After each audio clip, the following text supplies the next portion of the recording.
evening, everyone, and welcome to the Maritime Football League 22nd Maritime Bowl here at Rocky Stone Field in Moncton, New Brunswick.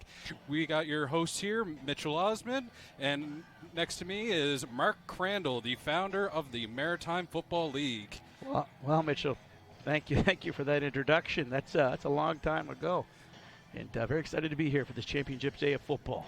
It's a beautiful day here in Moncton, and we got our two teams. We got Moncton Mustangs in black and the Nova Scotia Buccaneers in white. I don't think you could ask for a better day today, Mitch. Look at this outside here. The fans, you can feel the energy here is electric. Fans from both ends of the spectrum. You've got the Halifax, the Nova Scotia team people up in here. Seems to be Ladies and gentlemen, very big contingent right in front of us. And Moncton fans and people are still pouring in. And we're just standing up here now for the playing of the national anthem.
Always one of my favorite parts of the game.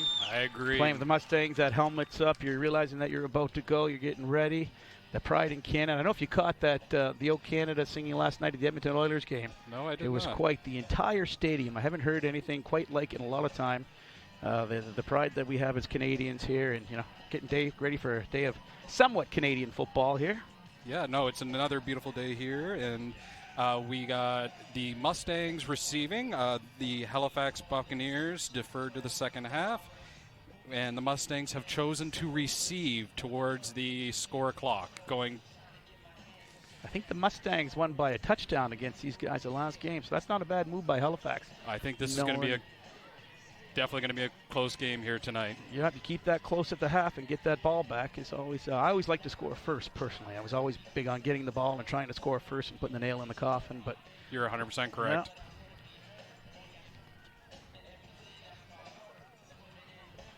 Yeah. All right, here we go. I'm excited. Game day. Mustangs and Bucks.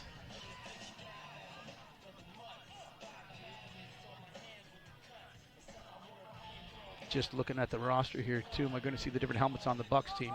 And looking at the roster, a lot of university players, a lot of active players playing in the CIS, AUS, and I think the league's kind of evolved to that now, that most of your starters are stud football players in university. Yeah, no, and you're going to see a lot of great talent from all across, even Canada, really. OUA, AUS, lots of different talent. So right now we got number 89 for the Buccaneers, Thomas Venois, kicking off this 22nd Maritime Football League Championship. And we are off! Nice boot. Ball is back and has been received. And with a nice big carry there. Like to see them run a little bit faster on the kickoff return. Halifax was on it pretty quickly. Great play there. Good little return. You don't want to let up too many yards. Great way to start it off. Biggest thing that we're going to be looking for in this game is we got the Moncton Mustangs, David Patry versus the Halifax, the Nova Scotia Buccaneers, Drew Packman. I've played against both these guys, or played with both of them, and my goodness, we're going to see a quarterback duel here today. It's definitely going to be an interesting game. Ball's back to Patry, given to number 21, Dylan Waugh, and nice little gain there, a couple yards. Always good to start off with a run play to establish that run game early. especially with number 21, Dylan Waugh, the former Dalhousie Tiger and the former UNB Red Bomber. Oh my goodness, yeah, he's bounced around. He's compact. I like the way he explodes when he hits that hole. 100%. We got David Patry back again in shotgun formation. Snap back, given to number 21, Dylan Waugh, and a group of Nova Scotia Buccaneers with the tackle there. Trying to get off tackle, yeah. You need to open those holes and get there. We're now 3rd and 7 here. Nova Scotia Buccaneers, younger squad, same with the Mustangs, and the two of them are in for a bloody mess today. It's funny because the pressure, you think they'd have more pressure as defending champions, and last year was the same scenario. The Mustangs beat them in the regular season and then came here on the very last play of the game last season. David Patry there to number 81. Pass is incomplete. That brings up 4th down. Benoit Cormier, former St. FX and Queens alumni player. He's certainly come on this year, leading the team with 14 receptions, 310 yards, and 3 touchdowns.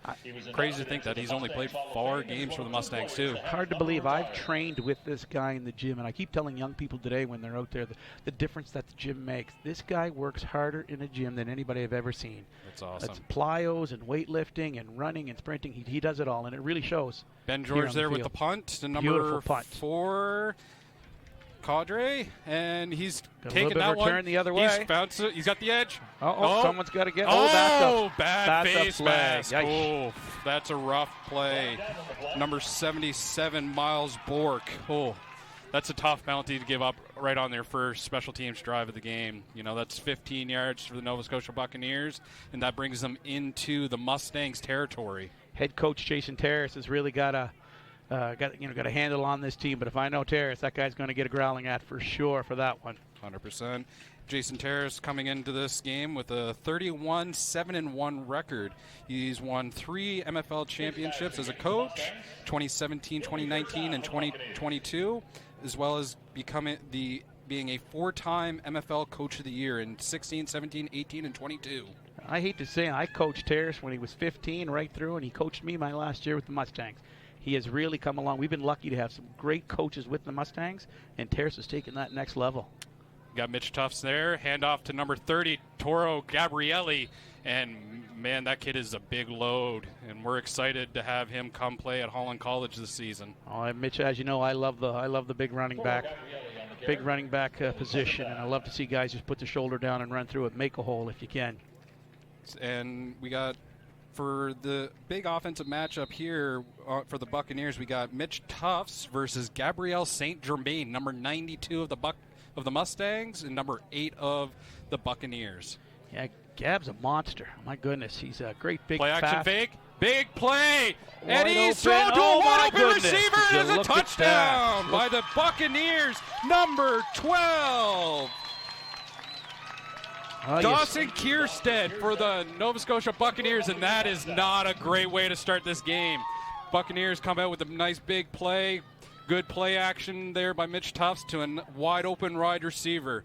I know Tyler Cameron's probably sitting on the sidelines there, not too happy being a former DB coach. I got to tell you, that big back scares you, right? You line them up, you run them first play, you go to cover the run, and then you leave a wide receiver wide open like that on the next play. Good on Nova Scotia, for going deep right off the bat. So we got a Bucks 6-0 extra point here, and the extra point is good. And that now brings the game to 7-0 for the Buccaneers. Well, you can just tell that the Buccaneers aren't too happy there. Or they're happy, but the Mustangs aren't too happy right now. You hate to start a game off on the first drive of the opposite team, and then second play of the drive. That's, I know it's early. That's a beauty, Pirate. There's lots of football left, but things like that, especially Canadian Football League, you can go all the way down to the last minute, and even if you're down by 14, you can still come back and take a win. Still come back. You're 100% right, and hopefully the Mustangs can rally a little bit here and get a little bit more, move the ball down the field a little bit better and score here to make it to tie it up. And the biggest thing, too, is this Buccaneers roster comes with a lot of different talents, a lot of great different types of running backs. You got number 1, Ethan Finney, Acadia alumni, and, of course, number 30, Toro Gabrielli, who we were just talking about. Both guys, Ethan is a first-year player, and coming in here. Kickoff again by the Buccaneers. Return by number 81 of the Mustangs. That's Benoit Cormier. Big hole, nice hole, good run. Look at that. That's what you got to do. That's the field position is everything. 100%. You know, that was a great kick. Both of these teams also, we're not talking about the kickers, two fantastic kickers. And when you can start a team deep in their own end, even if they do score but have to go 90 yards to do it, in this heat with these sized men, it's just going to drain you. Exactly. And it's all about war nutrition at this point. It's, how long can you maintain that? And defense, it's all about bending but not breaking. So we got Mustangs here on offense. Patry in at quarterback. Snap back, hand off to number 21, Dylan Waugh, and he's found a little bit of a gap. And nice big gain there of about 4 yards. All you need, 3 times, first down, basic football. 100%. Talk about David Patry. He's walked in some pretty big shoes here this year. Dan Comfort was the starting quarterback for the Mustangs for so many years. And I know Talk about a champion, though. Dan Comfort, it seemed like every time he was walking on the field, you knew that you were going to win a game, especially with him under center. Almost Peyton Manning, like just a student of the game, right? Yeah. He yelled at me more times for not knowing the plays. That sounds like him. That's another handoff again to number 21, Dylan Waugh, and a nice little gain there of 3 yards. And that brings up a third and about 2 yards for the Mustangs. I don't like the spot on that one. I thought he got a little bit further than what the line judge is giving him, but that's football. You want to know what the hardest job, in my opinion, is being a ref in these kind of games is, it's all about trying to keep control of both teams. And this is going to be a huge moment. So we got number 34, Brady Morris at running back now. Pass to number 10, Josh McDonald, and a nice big first down. That ball was thrown perfectly, as McDonald from the defensive side of the ball was just about there as well, but Patry threw it through the outside shoulder. You're always telling quarterbacks, if you're not throwing it, they throw it away so that your receiver doesn't catch it. Nobody does. Exactly. And that dropped in perfectly. And, we got number 15, actually, was McNeil for the Bucks, and number 86, Mitch Case, who he's been playing in this league forever, it seems like. Back again to David Patry at quarterback. He throws that one deep. Big ball, and incomplete. Target was number 10, Josh McDonald. Well, that's a good way to come back. You come back to the passing game. You just had a big first down. Let's, try to catch some sleep in, thinking we're going to run the ball again. 100%. Love the play calling here by the Mustangs. It's, like I said, ball control is everything. You run the ball for the first couple of plays, get them honest, and then try for that deep ball. When you have Corey Lorette there as your offensive coordinator. That's an offensive lineman. They want to run the ball early. You got to establish the run. Once you establish the run, defense is going to get sucked in. You make those big plays over top with passing game. Corey's been around football for a long time, and these guys are really responding to that offense. So good pitch on. play to Brady Morris. Nice Brady Morris found a hole. Look at this. And nice first down. Brady Morris, the RHS alumni, with a nice first down. When you got such a stable like the Mustangs do, you got, Cam Morley, number 88. You got Dylan Waugh, number 21. Brady Morris, 34.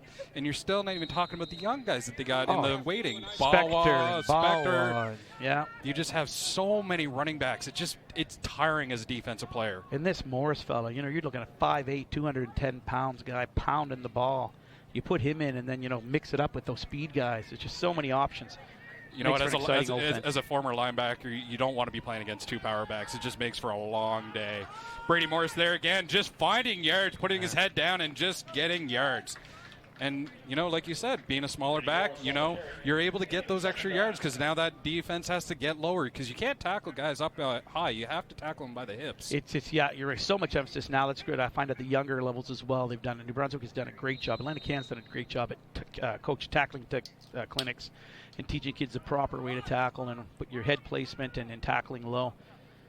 It's really getting a lot better. Mustangs are driving the ball well here. We got Patry back.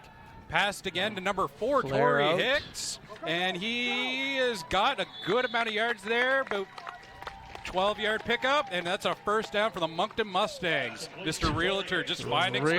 Realtor, longtime Mustang, wide receiver, pretty much played everywhere. I have a funny story about Torrey.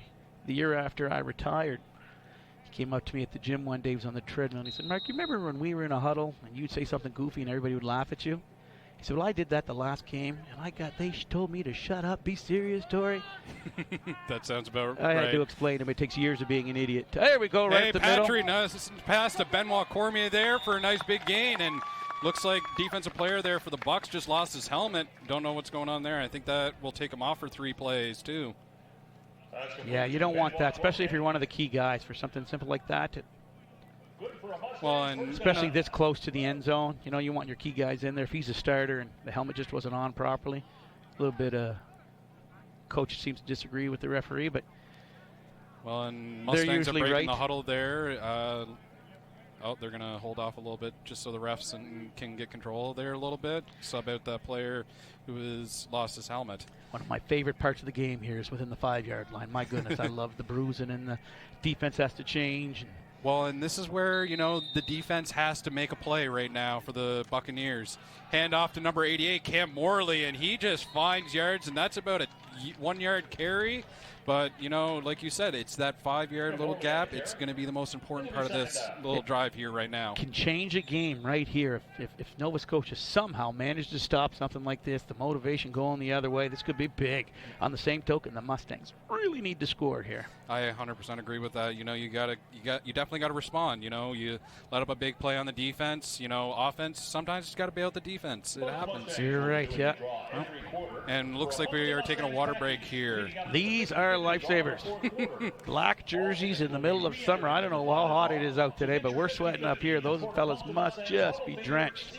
So let's take a look at some of these coaching staffs right now. So we got, on the Mustang side, we got Jason Terrace, the head coach. The assistant head coach is Chris Gaines, former offensive guard linebacker you played with. Yeah. We got Corey Lorette as the OC. Defensive coordinator Tyler Cameron, who I was fortunate to play with at RHS, definitely not yesterday. Yeah, but go Royals. And 100% go Royals. And then we got special teams coordinator Jeremy Osmond.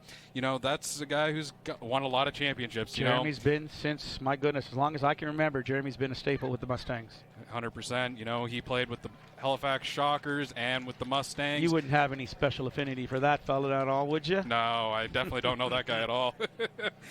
And 6 for 9 in MFL championships too. That's just wherever he goes, it just seems like the team wins around him. And just a great character guy. All those guys, Gainsey and Osmond. I mean, players respond to guys. These guys all played. Yeah. So they have the experience. They players relate to them, and then they come to the table with knowledgeable. These guys are running university-level offenses. This is not just, your Bantam football. Patrick handoff there to Dylan Waugh. Great play there. Nice. Great stop by the defense. We were just talking about there earlier. Defense has got to step up. It's all about bending but not breaking. We got a big third down situation here. It's third and about 4 yards. What do you think you're going to go to on this play, kind of, Crandall? Are you going to pass or run? School football player. I'm no one does it anymore. Everything's shotgun, but I'm a 2-back big. I'd love to see the big fullbacks into the game. But now everything is shotgun and it's all modern. Another handoff there to Dylan Waugh. Outside, cut it up, and he's in. And that's a touchdown for the Moncton Beautiful. Mustangs. Dylan Waugh with that touchdown. He got hit at the line of scrimmage, and then he pushed that in. 3 more guys hit him until he kicked that a little bit outside and got that into for the touchdown. Honestly, second effort. Playing against Dylan Waugh as being a former Holland alumni, being a player like Dylan, I said in the last game that I called, he's like a Coke machine with legs. He's not a Coke machine. This guy is a freight train. It doesn't take one guy. It takes 11 guys to bring this dude down. It's funny. From up here, they look small. When I watch hockey games or I watch football, these guys are small. Take you down beside them. They're all 2 feet taller than I am. Whole lot of better shape, and you're right. When that comes at you full speed, you want to get out of the way. And then you got number 17, Ben George, there with the extra point. Ben George's kick is good. Great look at that. play. Kick to the building, over the fence. That's a staple of Ben George's game, though. Just like great kicker, Captain Clutch is what I call him. Like just, he's going to win games for you, especially being able to kick, as we saw during the week, a 70-yard field goal. That was unbelievable. I didn't think it was true. I thought it was one of those fake things that you see someone did it, and then I actually called the guy who snapped it. That's incredible. And I played with Ben. I'm much older than he is, but when he was younger, he is also, so is Patry. Ben George and David Patry are probably 2 of the best DBs that I have seen. I asked Patry one time, what are you guys doing kicking and playing quarterback? They're just studs at the defensive back position as well. So we got Ben George here kicking off for the Mustangs. This is going to be the first time we see the Buccaneers return game come in. We got looks like number 12 of the Buccaneers, which is Dawson Kierstead, and number 13. Do you see how far back they're lined up? They're Cameron lined Hunt. up in their own end zone. They're aware of the boot that Ben George has. Well, And, when you got a kicker like that, it's just you don't want to give up extra points, and you don't want to give up any bad points, especially to the Mustangs. And look at this. True to fashion, he kicked it to the end zone. Return there by number 13, Cameron Hunt. He's found a lane. He's getting yards, and that's great return there. Inside his own end zone by about 2 yards. Brings it all the way out to the 35. That's nice a 37-yard run. That is that could have been way different for anybody else returning that. That was fantastic. No, that's a great play there by the Buccaneers, and this is going to be the second time we see this Buccaneers unit come out. We got Mitch Tufts and, again, number 30, Toro Gabrielli's coming back into the game. You know, two plays last drive, scored, 5-yard run, and then that big long pass to see if they can do it again. Mitch Tufts in shotgun there. Ball back, pass, and tipped at the line by number 90. And we got Justin McLeod. Justin McLeod, that is correct. Yeah. That was a great defensive play, but when you look at Tufts when he lines up in the backfield, it's just so calm and cool. And I mean, that's what you want in a quarterback, right? Never face something like that. Exactly. It's a knockdown play. He's going to come right back. You don't know what this guy's capable of. Just so cool back there. So, talking about guys from all across Canada, Justin McLeod being a former CJFL player with the Ottawa Sooners. Yeah, it's really good to see that they constantly communicate with other teams across the country. There's been talk over years of having a Canadian-wide championship at the senior level. It's just hard. People have different seasons. Not every province and territory, has their own same seasons that we do here. That was a great pass there by Tufts to number 0, Jordan Kierstead. Still new to me seeing this number 0 back in being allowed here in the MFL. 0. Next, somehow we have a 0-0 next time. A 13 was bad. Marino was the only guy who traditionally had the 13, and I see a lot more of those. Yep. So, great play there by the Bucs. It's a third down and about 4 yards to go. Ball snap back to Tufts. Hand off to Toro Gabrielli, and that kid could be a stop, boys. That could be a stop. It's not a first down. And looking like it's about a 2-yard gain there, and it's about 4th and 2. Smart. It looks like they're bringing the kicking unit on, which is, I don't know, it's early. You're I think, you're going up against, pretty stingy defense in a championship game. You're right. Yeah. You don't want to take away that momentum, right? The Buccaneers, they were able to get a first down, turnover, forcing the Buccaneers to punt here now by the Mustangs. And let's just see what they can get here. And if this did go the other way, you're in a deeper hole, so you want to avoid that. All right, here it goes. Nice punt. Oh, he's down. Punt there to number 23, Chris Brown. Brown's also a guy that's played a lot of different positions. Wide receiver. He's now a safety.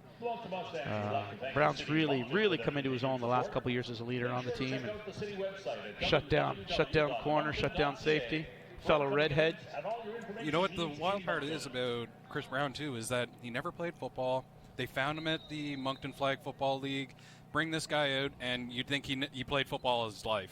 Yeah, this flag league that's really starting to boom here. Well, in the Olympics and with the NFL sponsoring a lot of the Canadian flag leagues, it's just gonna take off. Nice big run there by number 21, Dylan Waugh. Wow.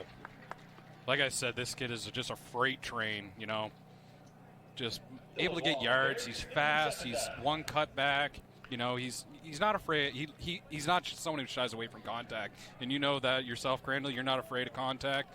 Any running back that's not afraid of contact, that's a linebacker's worst nightmare. I'm going to level with you. I was terrified every single time. I just pretended that I wasn't. I was so scared. Fair enough. Nice second down and about 3 yards here for the Mustangs.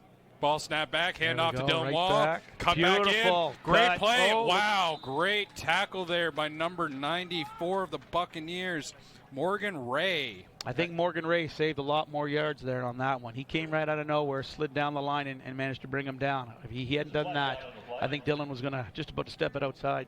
And looks like here the refs are gauging where the first down mark, if it's a first down right now. We might see the famous chain gang come out here. Come out.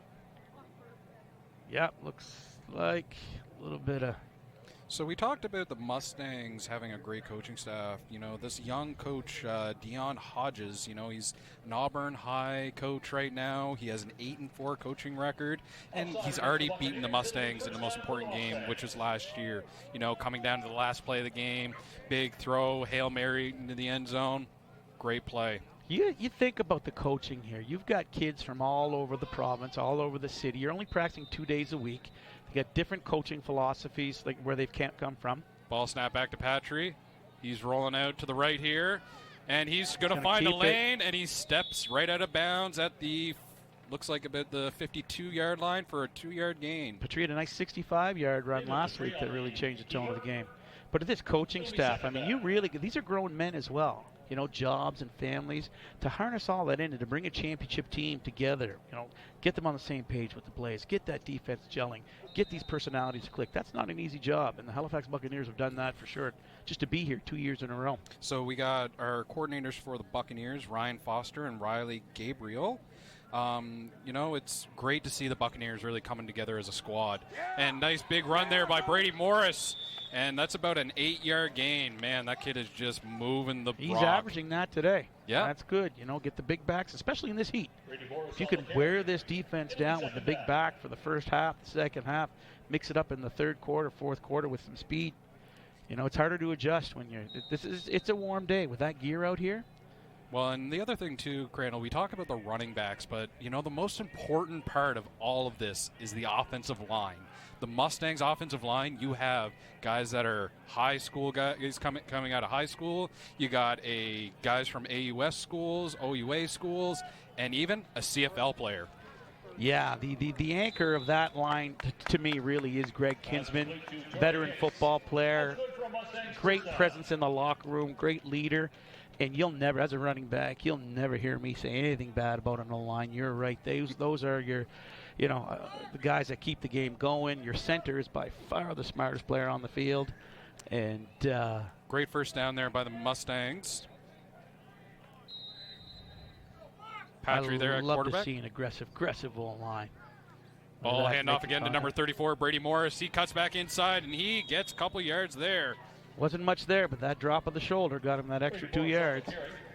And, you know, big thing, too, is just where are you putting the ball? Are you keeping that ball in, or are you straight and out? And when you're that small and compact, you're able to stretch that ball out and get those extra little tiny yards. There's a lot of little cheats. Yeah, there's these little things you can do if you're good. And, you know, we talk about, you know, all this Buccaneers defense, you know, number 55, Drew Packman. You know, this guy is in only his second year and has been a staple point of this Buccaneers defense. And it's good to see these second-year guys. The younger guys coming up, the combination of the older guys, this league is taking off. It really, truly is this competitive league. Like I said, years ago, we were all high school guys and old guys that were playing. Now, if you're not playing university or going to university, it's hard to make a squad. Yeah. This is some pretty serious and pretty good football. Great play there by number 34, Brady Morris, able to get a couple yards there, and it brings up a big third down. That left line, the left side of the defensive line for the Bucs seems to be, there's less yards there when the Mustangs run it. It's pretty solid crew. Torrey Hicks here in motion.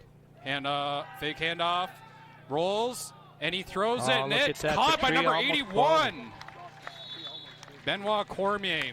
Wow. We saw Ben drop a ball on the first drive of the game. I don't think we'll see that again. He's pretty rock steady. 100%. You know, that guy did you know that guy practices with no gloves during practices, because he's all about focusing on bringing that ball into his hands. He doesn't need gloves, you know. I have a 16-year-old boy who plays for Odyssey High right now, and they're all about the drip. And they should be focusing on football. If I ever wore gloves, my father, as a former running back as well, he'd cut my hands off. And we got another play here, big first down by the Mustangs. Ball snap back, hand off to number 88, Cam Morley, and he gets a couple yards there. Second time we've seen Cam today. You'll see more of Cam, I'm sure, as the day goes on. With that speed, it's hard not to put him in. No. And I'm not just joking, Dad. He wouldn't cut my hands off. That's a little. We might have gone a little too far there with Gordy. No, but he would have made fun of me for sure. You know, you don't need gloves.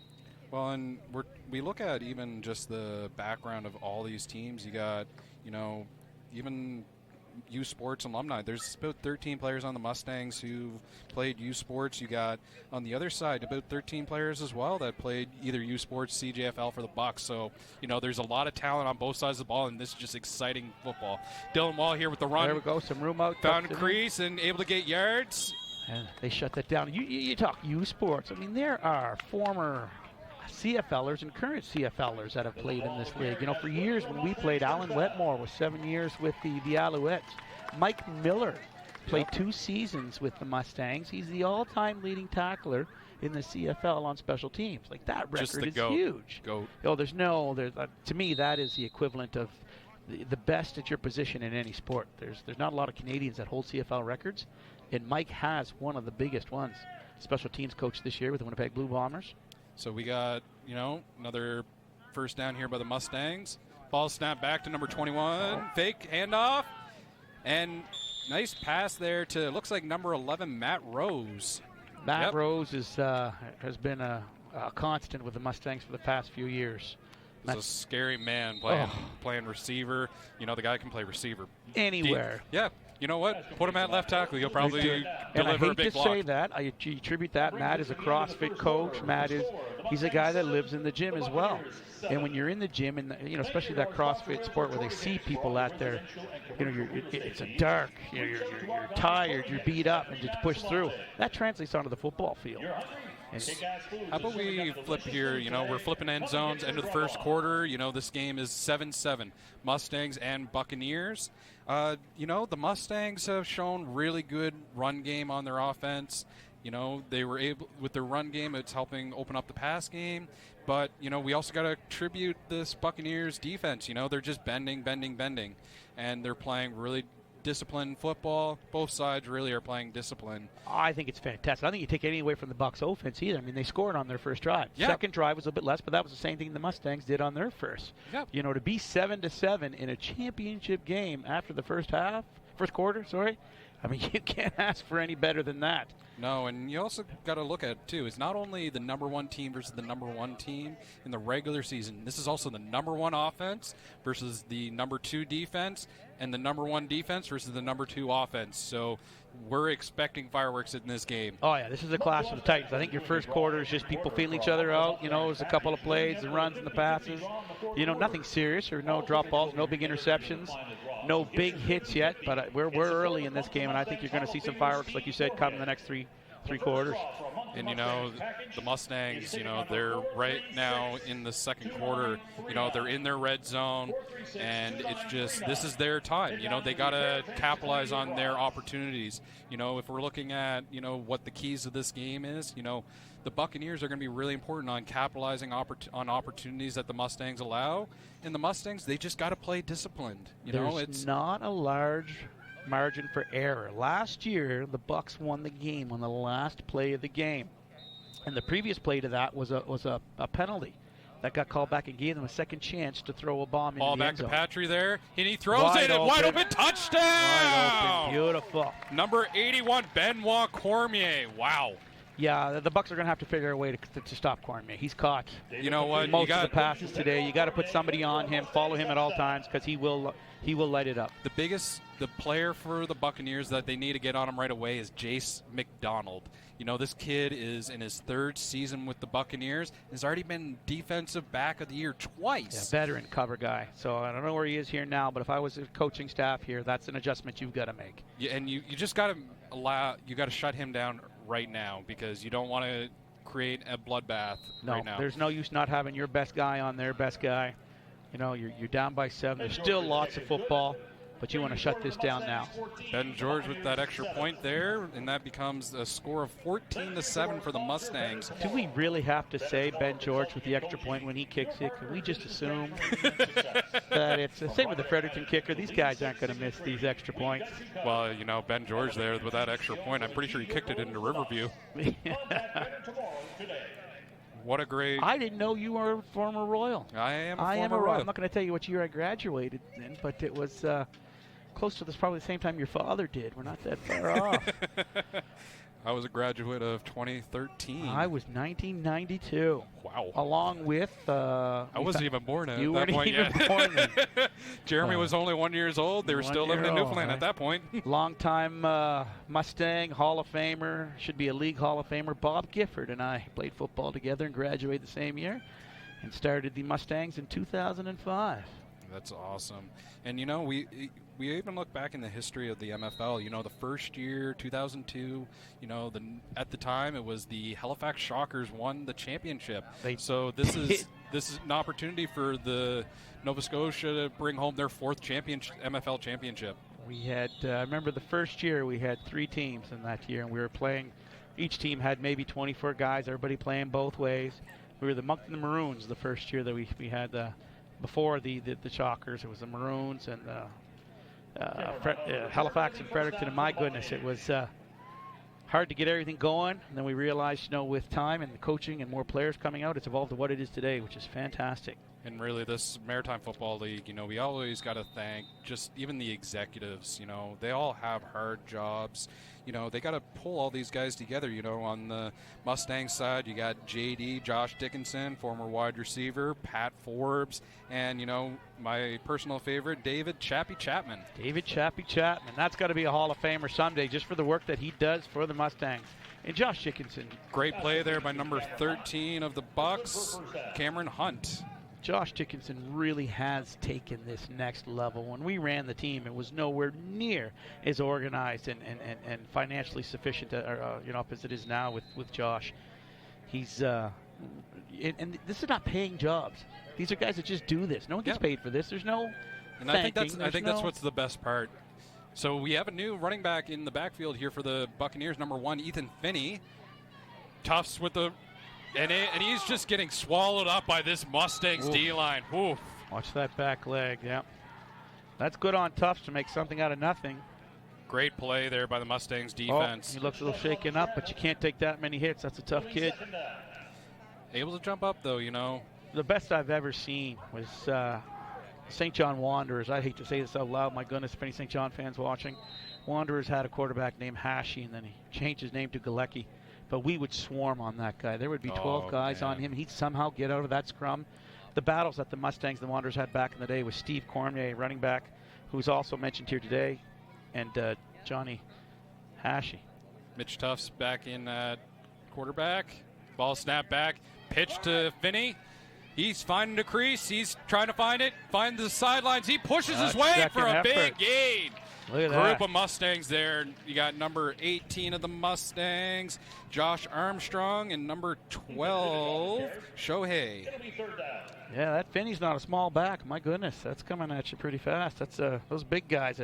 What he did there with that straight arm. Got him an extra 2 yards at the end of it. Most guys just run out of bounds. Exactly. But he turned that up in for another 2 yards. Love to see that.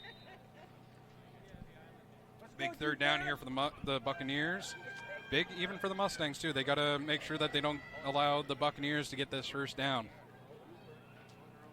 This is starting to turn into a rivalry. We've got 2 years in a row of these two teams in the finals. You know, we do Ball this. snap back, and big it's picked interception. off! Look at this. Number 18, Josh Armstrong with the interception.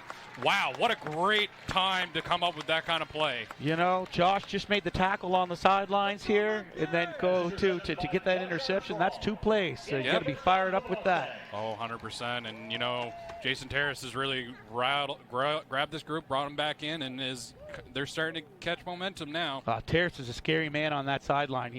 When he slaps you or high fives you, it hurts more than the hit. I'd rather go out and get the hit than I'm okay, coach. I did good. I'm okay. All right, you know, great opportunity here. You know, Mustangs got to capitalize. Patry at quarterback, Morris in the backfield. Oh, we're getting offside here. There should be a flag. Oh, too many men on this field. field. Benoit Cormier with the catch, and he just slapped Mitch Kays out of the way and is able to get a few yards. I don't see a flag on the field for that. I think that the referees either missed that or are being very generous. But that is all. You coach that at a young age to hike that ball. The defensive players running off. The importance of running straight off the field. That's basic football. 100%. And, you know, we were just talking about Mitch Kays. You know, this guy's an all-decade player. You know, he's almost 40 years old, and he's still out there balling with all these young kids. You know, the Buccaneers are really grateful to have such a great guy, and Mitch Kays leading there for I don't know what your problem is with the 40-year-old still playing. I don't get that. It's a lot of work. When you think at 40, though, with the body he takes, with these guys hitting, it's quite the accomplishment for that young man to be doing that. Patry back, hand off to Brady Morris, and he finds a gap, and he runs right through it. Looks like he's got a first down there for the Mustangs. Remember, 45 was my last year, and I thought that I was pretty tough. And I think I could go with everybody in the league here for about a quarter. But in the fourth quarter, the young players are coming so fast. Yep. It wears on you. It's so to be 40 and still doing this, good on him. Good on him. Ball back. Looks like we got an early movement by the Buccaneers. And he throws that one up to number 4, Torrey Little Hicks. early contact. I wouldn't have called that, but the referee did. I'm not sure I agree with that one, but it's hard to argue with blue. Well, and I think, too, with this, so with the offside, it would be they have the choice between taking the offside or taking the pass interference. And, you know, the Mustangs are obviously going to take the extra yards that they're going to get. That's another 15 yards for free. As he represents Canada in Arizona and South Africa later this year. So if you're sitting at home and, you know, you're looking at wanting to come out to this Moncton Mustangs game here at Rocky Stone Field, you know, 50-50, it's all going in support of Steve Cormier for the North American Powerlifting Federation. You know, played between 2007 to 2013, then 2016 to 17, a Mustangs Hall of Famer. Steve Cormier is a former business partner of mine. He's actually going to the Worlds to compete in powerlifting in Sun City, Africa in October. That's awesome. Steve is an owner of the gym here in Moncton called Strength Factory. And the Strength Factory is the only gym in Canada that caters to Special Olympic training. That's awesome. So he's not only is he a monster in the gym, he's also doing a lot of great for the community as well. Ball back to Patry. He fakes Nice that roll out. And he throws Wide that up. Open. Benoit Cormier again for another touchdown. We just shot it. Play action, man. You know, when you're able to establish that run early and then play action and throw that right over the top of the defense. He had about 6 steps on Ben Cockrell. Just Patrine here on the same page. They're not going to miss those. No. What a great play, though, by Patry there. Just fakes that handoff to Brady, finds the open space, throws it right up to Benoit, and he just puts his toes into the ground and makes the big play. That rolled out. I mean, he rolled out opposite way too, but Patrice's done this so much. I'm always, when I'm coaching the quarterbacks, you know, you hand off the ball, always rolling out no matter what. Set that up, and he just did that to perfection right there. Extra point here, and Ben George. We're losing a lot of balls with that guy. We're losing a lot of balls. So this brings now the score, Mustangs 21, Buccaneers 7, with 10:40 in the second quarter. There's still lots of time. You Lots can't and count lots the of Bucks time. out. Never. But my goodness, you want to make something happen here. You either want to control the ball for a long time, Yeah, you got to keep the defense off, you know. As much as defense, it's all about, you know, capitalizing on plays. It's all about having time in between plays, too, to, you know, refocus, you know, focus in on what they're doing well, get that water into you, and come out and be ready to ball out, and again, for another long drive. You know, the Mustangs are just wearing down this Buccaneers defense. It's time for the Buccaneers offense to show Pick up the and slack. start doing their job. It's good to see the bench. There's lots of depth on the bench. You know, there were years when you'd travel with 10 guys on the bench. So there seems to be at least 20, 25 guys on each side on the bench. You know, it gives you a little bit of options anyway to subbing guys in and getting the water into them and giving them some rest. Ben George here ready to kick off. And again, number 13 and number 12, we got Dawson Kierstead and Cameron Hunt returning for the Buccaneers. They've had 2 pretty good returns so far, so let's hope they can do it again. This Ball kick kicked not off as deep. to Cameron on the Hunt. run. He catches. He's got some finds speed. nice. That's Wow. Nice great play. contact.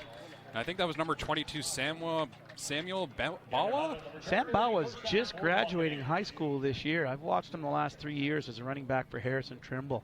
And quite the downhill runner. That's good. You know, still very inexperienced, but what a great opportunity here to play the summer. I don't know which university he's committed to, but to play the summer with the Mustangs, it just gives you that much I actually believe he's actually committed to Mount Allison. They're getting a great kid and a great running back.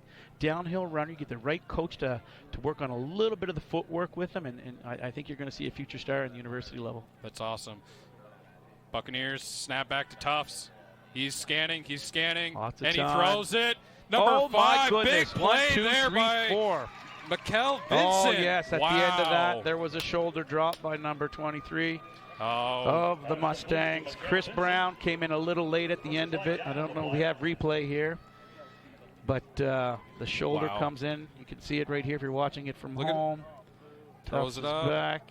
He's up Great 1-2, and bam, right there at the end to the head. That's going to be a big penalty for the Mustangs. But like we were just talking earlier too, the Mustangs, you can't give up bad penalties like this. This is just giving free yards to the Buccaneers offense. This is just giving momentum to this young Buccaneers offense.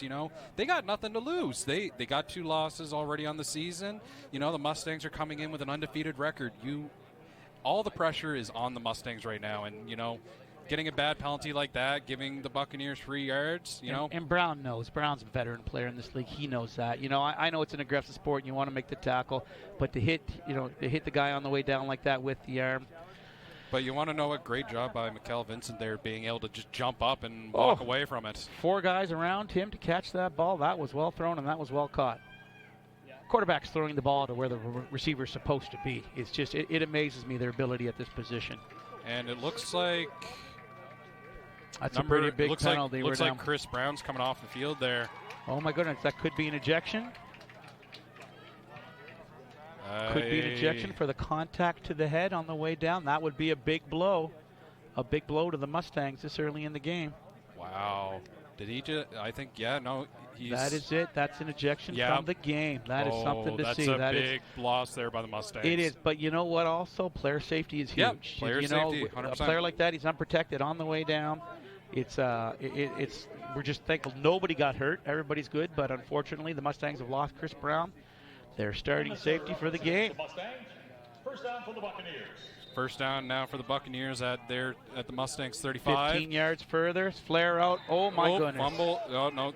Sorry, incomplete pass. Incomplete. It wasn't behind the quarterback. Yeah, that could have been close, so that was parallel. That brings up second down. Big second down here, 2nd and 10. Mustangs. Sorry, I thought it was 35. It's 31. Another 5 or 6 yards. You're in field goal range here, so that doesn't hurt. You want to score, but at least they're almost in scoring position Points somewhere. are points in my books. You're right, and with that punter that they have, a ruse is even an option. Exactly. Second down here for Mitch Tufts. The composure that he has in that backfield is just Ball snap admirable. back. Look at this. Forced out of the pocket. Roll. Oh, we've got a flag. It's going to be... But he's getting yards. He's running. And he fumbled the ball. But recovered by number 5. Number 5, but I think we might have a holding call back here on, or blocking from behind here against the Nova Scotia team.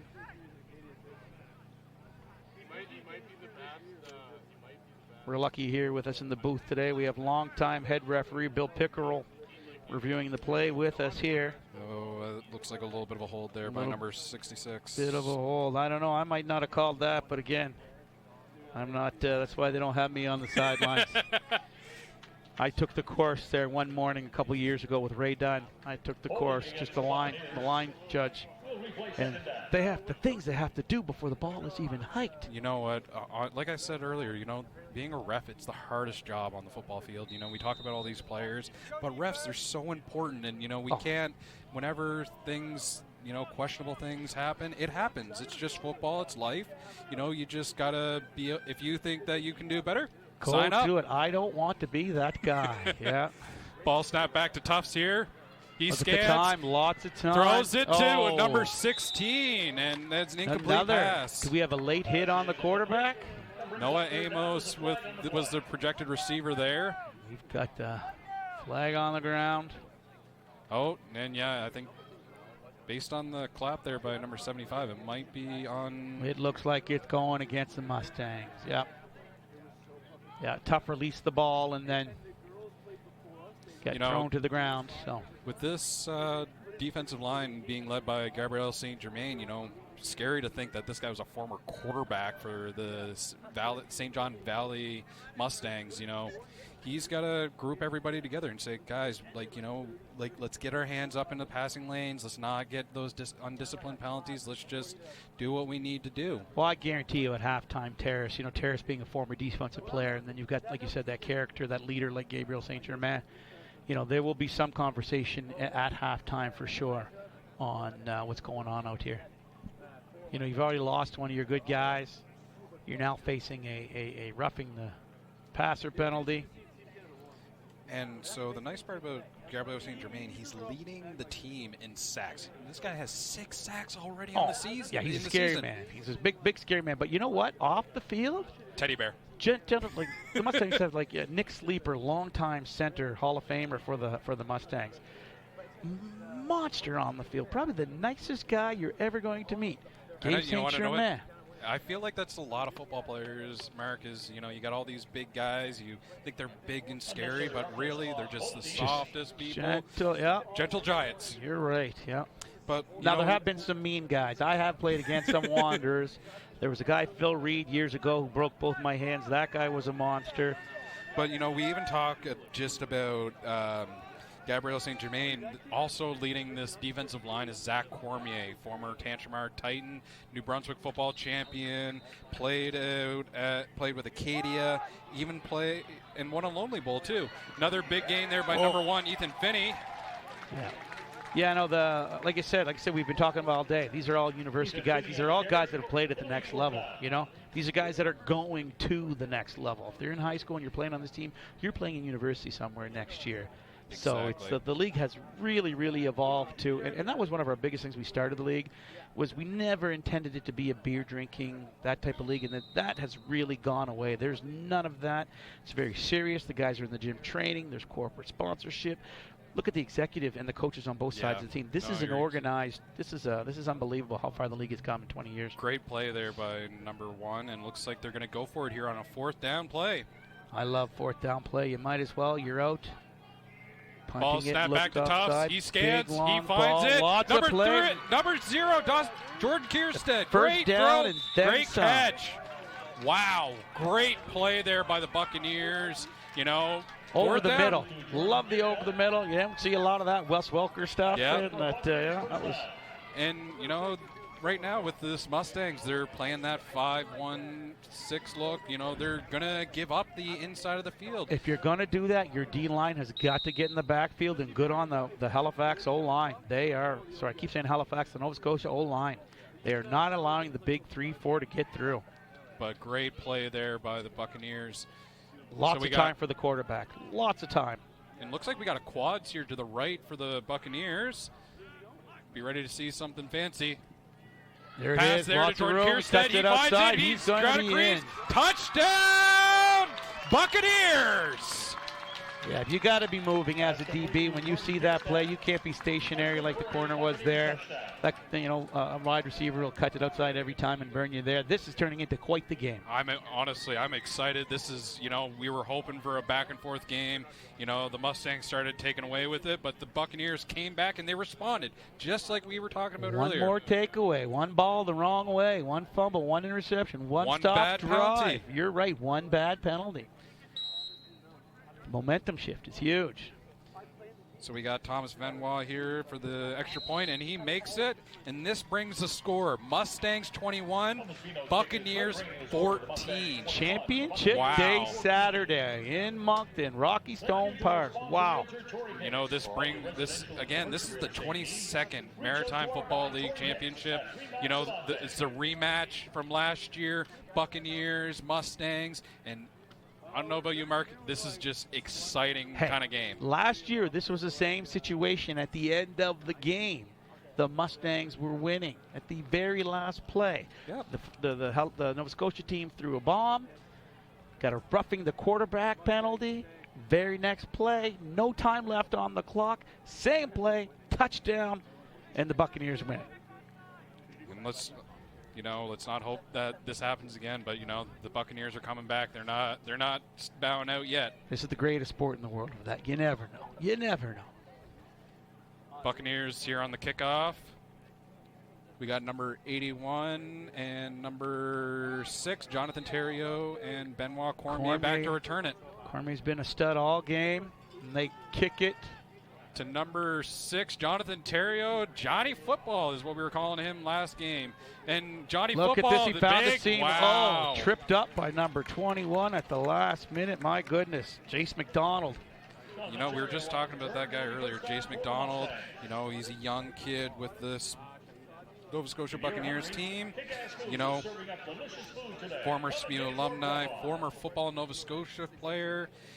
We got most outstanding defensive back 23, 2022, MFL All-Star, first team 2023-2022. Wow. Let's see where he lines up here, because if they were smart, they'd be putting him on Cormier. Cormier's just in slot position, lined up with number 27, Cockrell. Ball handoff there to Dylan Wall, and Dylan Wall just finds yards. And like I said, freight train, just he finds that gap and just exposes it. Great tackle by number 7, Dykins, but man, I don't know who got the worst of that one. Those are two big boys collided there. You know what? Kyle Dykins has probably the hardest job. You know, he's an offensive lineman and defensive lineman. You know, this kid's a Horton High alumni. You know, we got playing both ways today. Yeah, on the line. Crazy, crazy. He's getting hit every single play. Ball snap back to Patrick, and he throws that one up to number 83, Brady Newcomb.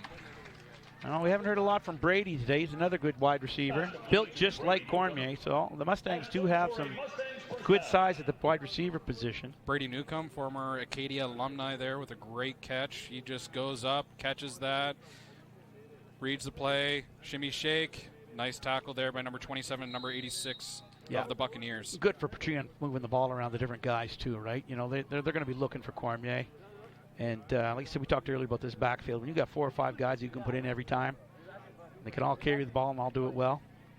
Fresh legs coming in every single time. Snap back, handoff to Dylan Wall, and he finds a crease, and he gets big yards there. Looks like about an 8-yard gain by the Mustangs. We haven't seen a lot of Cam Morley, but when you get guys like Morris and Wall running for 6 to 8 yards every time, you know, if it ain't broke, don't fix it. Exactly. So it's kind of hard to put, and Morley might be the leader of that group.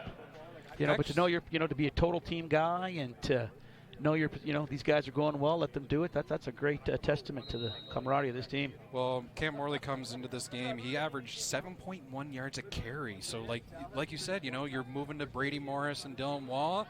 You know, that's not a bad problem to have. Dylan Wall there with the handoff again, and he just finds a first down. He's got a first down. Yeah, like you said, that's great. Yeah, so. Looks like number 24, 55, and 93 there with the tackle. Like, you know, like I was saying to you earlier, you know, Dylan, you don't just hit him. You don't. Not one guy brings this guy down. Oh, it's an entire group of guys. Really impressed with the way he's moving through the line into the secondary. He's got, you know, he's getting to the line, getting there quickly, which is great. I always tell running backs, hit the hole. If it's not there, you make one.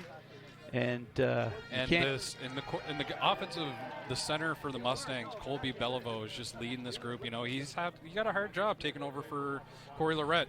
Ball pass to number 83 of the Mustangs. Brady Newcomb again finds some yards. Big gain. Looks like about a 7-yard gain there for the Mustangs. This is a statistic that nobody knows about the Mustangs. The Mustangs have only had 2 centers, Colby be the 3rd in their history of their team. Really? Nick Sleeper was the center right up until Corey Lorette came and took over. Wow. And then now Colby. Actually, that might not be true because last year there may have been, but for 15 years there were only 2 centers, let's say. That's amazing. I'm going to have to recheck my stats. I got to be, when I start quoting stuff, don't listen to me. Big handoff there to number 21, Dylan Wall. He finds a crease, and he just runs for yards, and we see a late flag come out there. That looks like it might be a hold there on the Mustangs. Yeah, usually is when it's on that side of the field after the running back's broken the line of scrimmage. It looks like this one's coming back. You know, we see that pitch play there, number 21, Dylan Wall. Just cuts, moves up the field. Yeah, it looks like it might be a hold there on the receiver on the outside there. Again, so she's coming back. She should be a 2nd and 8 from here. Or sorry, to be even further, it'll be 2nd and 14, 12. Again, math skills. That's why my stats were always better than what they actually were. That's okay. you know, so I believe, yeah, so this becomes a first down because they had the first down. Okay, Penalty they happened got it, after yeah. yards were gained. So ball moved back, first down for the Mustangs. But back. I'm glad one of us knows the rules. For those of you watching at home. Ball snap back to Patry. Hand off there to Brady Morris. Brady Morris gets not much up. to go there. Oh. McLeod in the backfield. Number 95, Morgan Ray there with the tackle. Yeah, it's a big boy sliding out doing the defensive end's job. And, you know, it's all about containing that run That's game all right it now. is, and so many times guys will cut in trying to. It's a very simple do the L come in, make sure nothing gets outside of you. But, you know, we were talking earlier about, you know, undisciplined play. That Mustangs play there, that, you know, that now moves them back behind the sticks, second down and about 13 yards. Yeah. Ball snap back to Patry. He scans, he sees. To Cormier, but nowhere to go. Back to the line of scrimmage a little bit. Second effort there. It seems that Patrice not having the time that Lutz is having. No. In the backfield, but he's getting the ball away which is much quicker, so which is great. Good on him. Great play there by the Mustangs, you know, getting up, and that brings up a 3rd and 3. Number 81 of the Mustangs, Benoit Cormier. That second effort there after contact, you know, another 5 yards, just pushing through. And that's that gym ethic, that's that work in the gym, being able to push these big defensive players around. And Cormier's no small guy. Ball snap back to Patry. Offside, I think, there on the Mustangs, so we're going to have to... Wow. Incomplete pass there, number 10, Josh McDonald. Josh McDonald, a Oromocto Blues alumni. Great. Yeah, the high school program in New Brunswick is really, really coming along. Believe it or not, too, Josh McDonald is a former baseball player, played at Holland College. And, again, you know, it's just great to see all these guys coming out, playing football. You know, the Mustangs, they got guys, like I said, all over New Brunswick, all over Canada, really. And, you know, big play there on discipline penalty by the Buccaneers, getting that offside. Becomes a first down now for the Mustangs.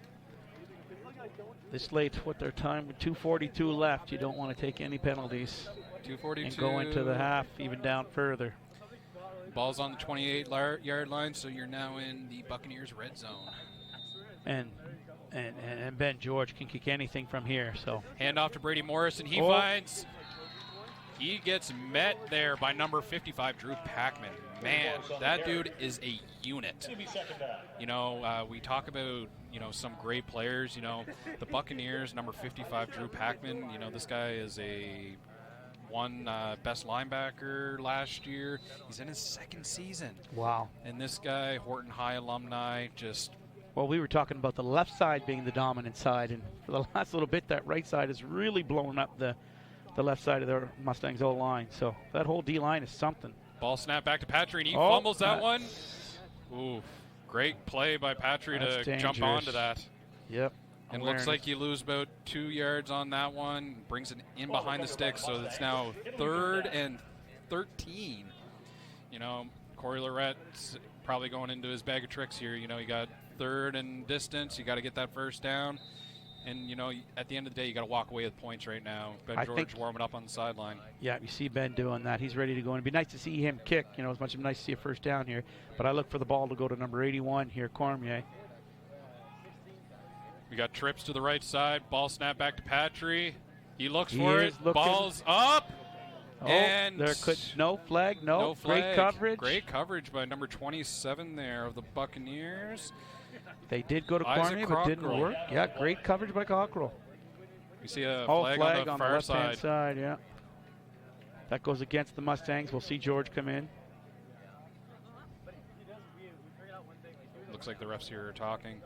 But, you know, like I said, you know, there's a lot of talent on both sides of the ball. Like, it's great to see all these great players for the Bucs, for the Mustangs, and it's going to be a battle all the way to the end. You know, we talk about these two teams as well. The teams in the league across the Wanderers have a good football team. The Razors, the Fleet, you know, this league with the players and the talent that they have. We can't forget the Halifax Heat. You know, all these teams, every single team. Mustangs went into every game this year. They might be undefeated, but every team took them the distance, and that is so important. One touchdown games,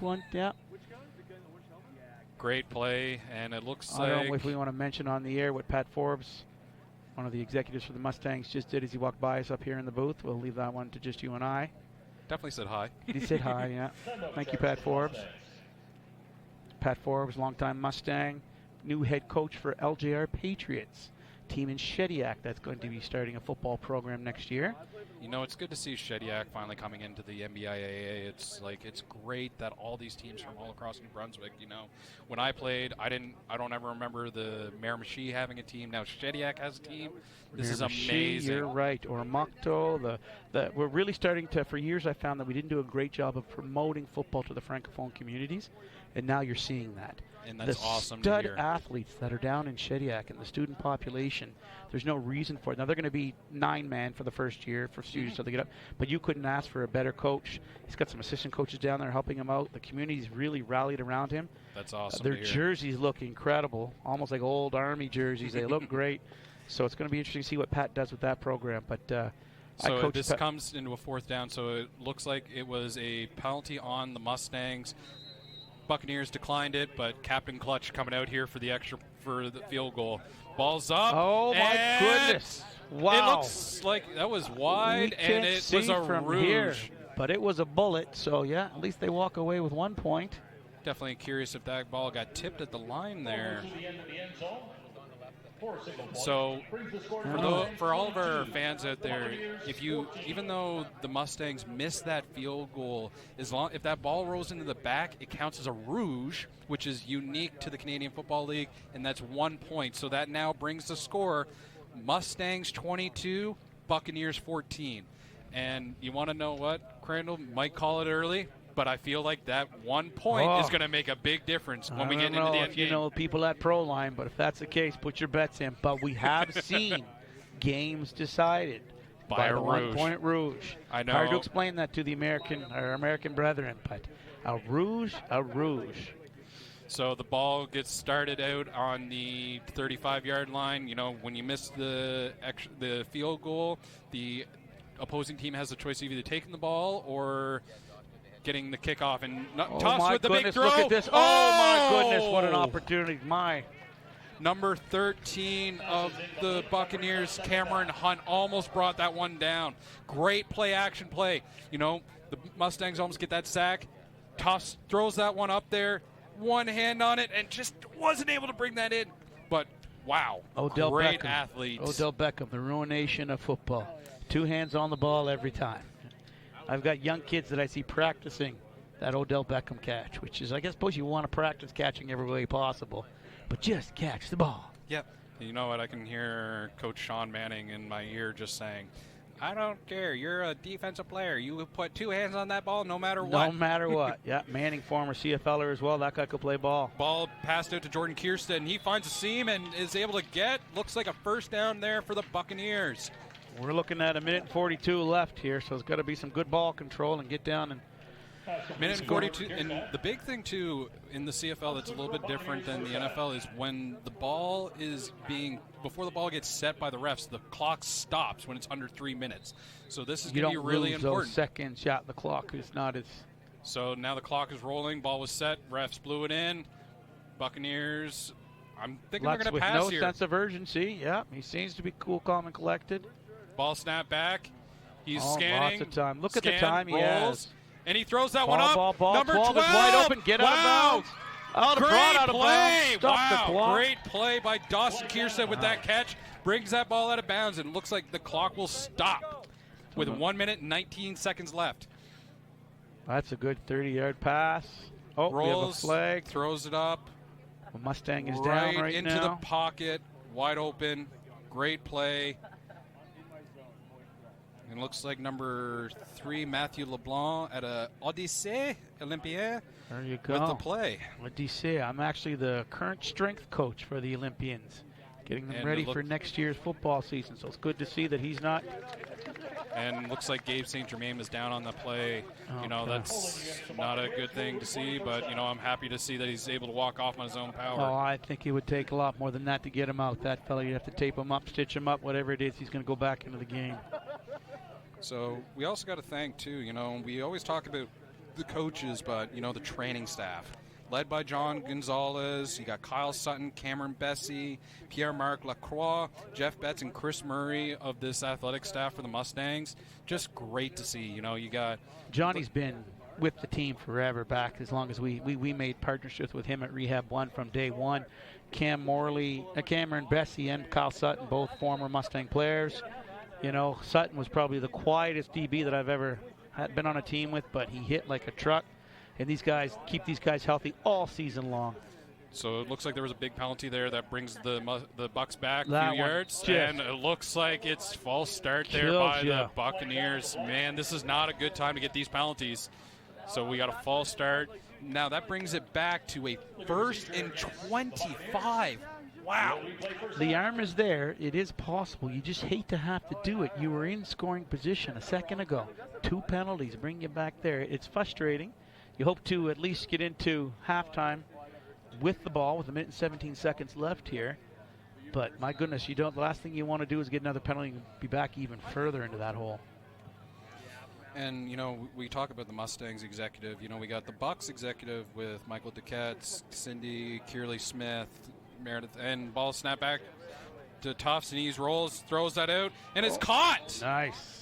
Number 13, Cameron Hunt with that reception there.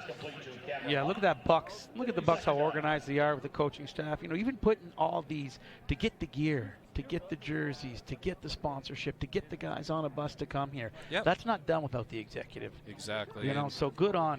And like we said earlier, every team in the league is this way now. And it's all volunteer, which is amazing. You know, it's great to give back to the community. You're right. Your love of the game and your... I always feel like, you know, no matter what, even when you're retired, you want to always come back to the game. Tufts with the pass there again to Hunt. 5 yards for the and first he finds down. the yards. He's good yards. He's there. Oh, big first down, and it looks like there's a late flag out. Let's see what the flag here is. That goes against the Bucks. This could be crushing. Great play there by Tufts. Scans, sees Hunt Looks wide like open. It's going against passes. the Mustangs. It'll get a couple more yards with 1 minute and 5 left. This could be just what the Bucks needed. Great play there. No, I think maybe not. It's going against them. This is a wow. This is a dagger. This is, you know, the Bucks right now. What are you they doing, got Blue? Oh my goodness.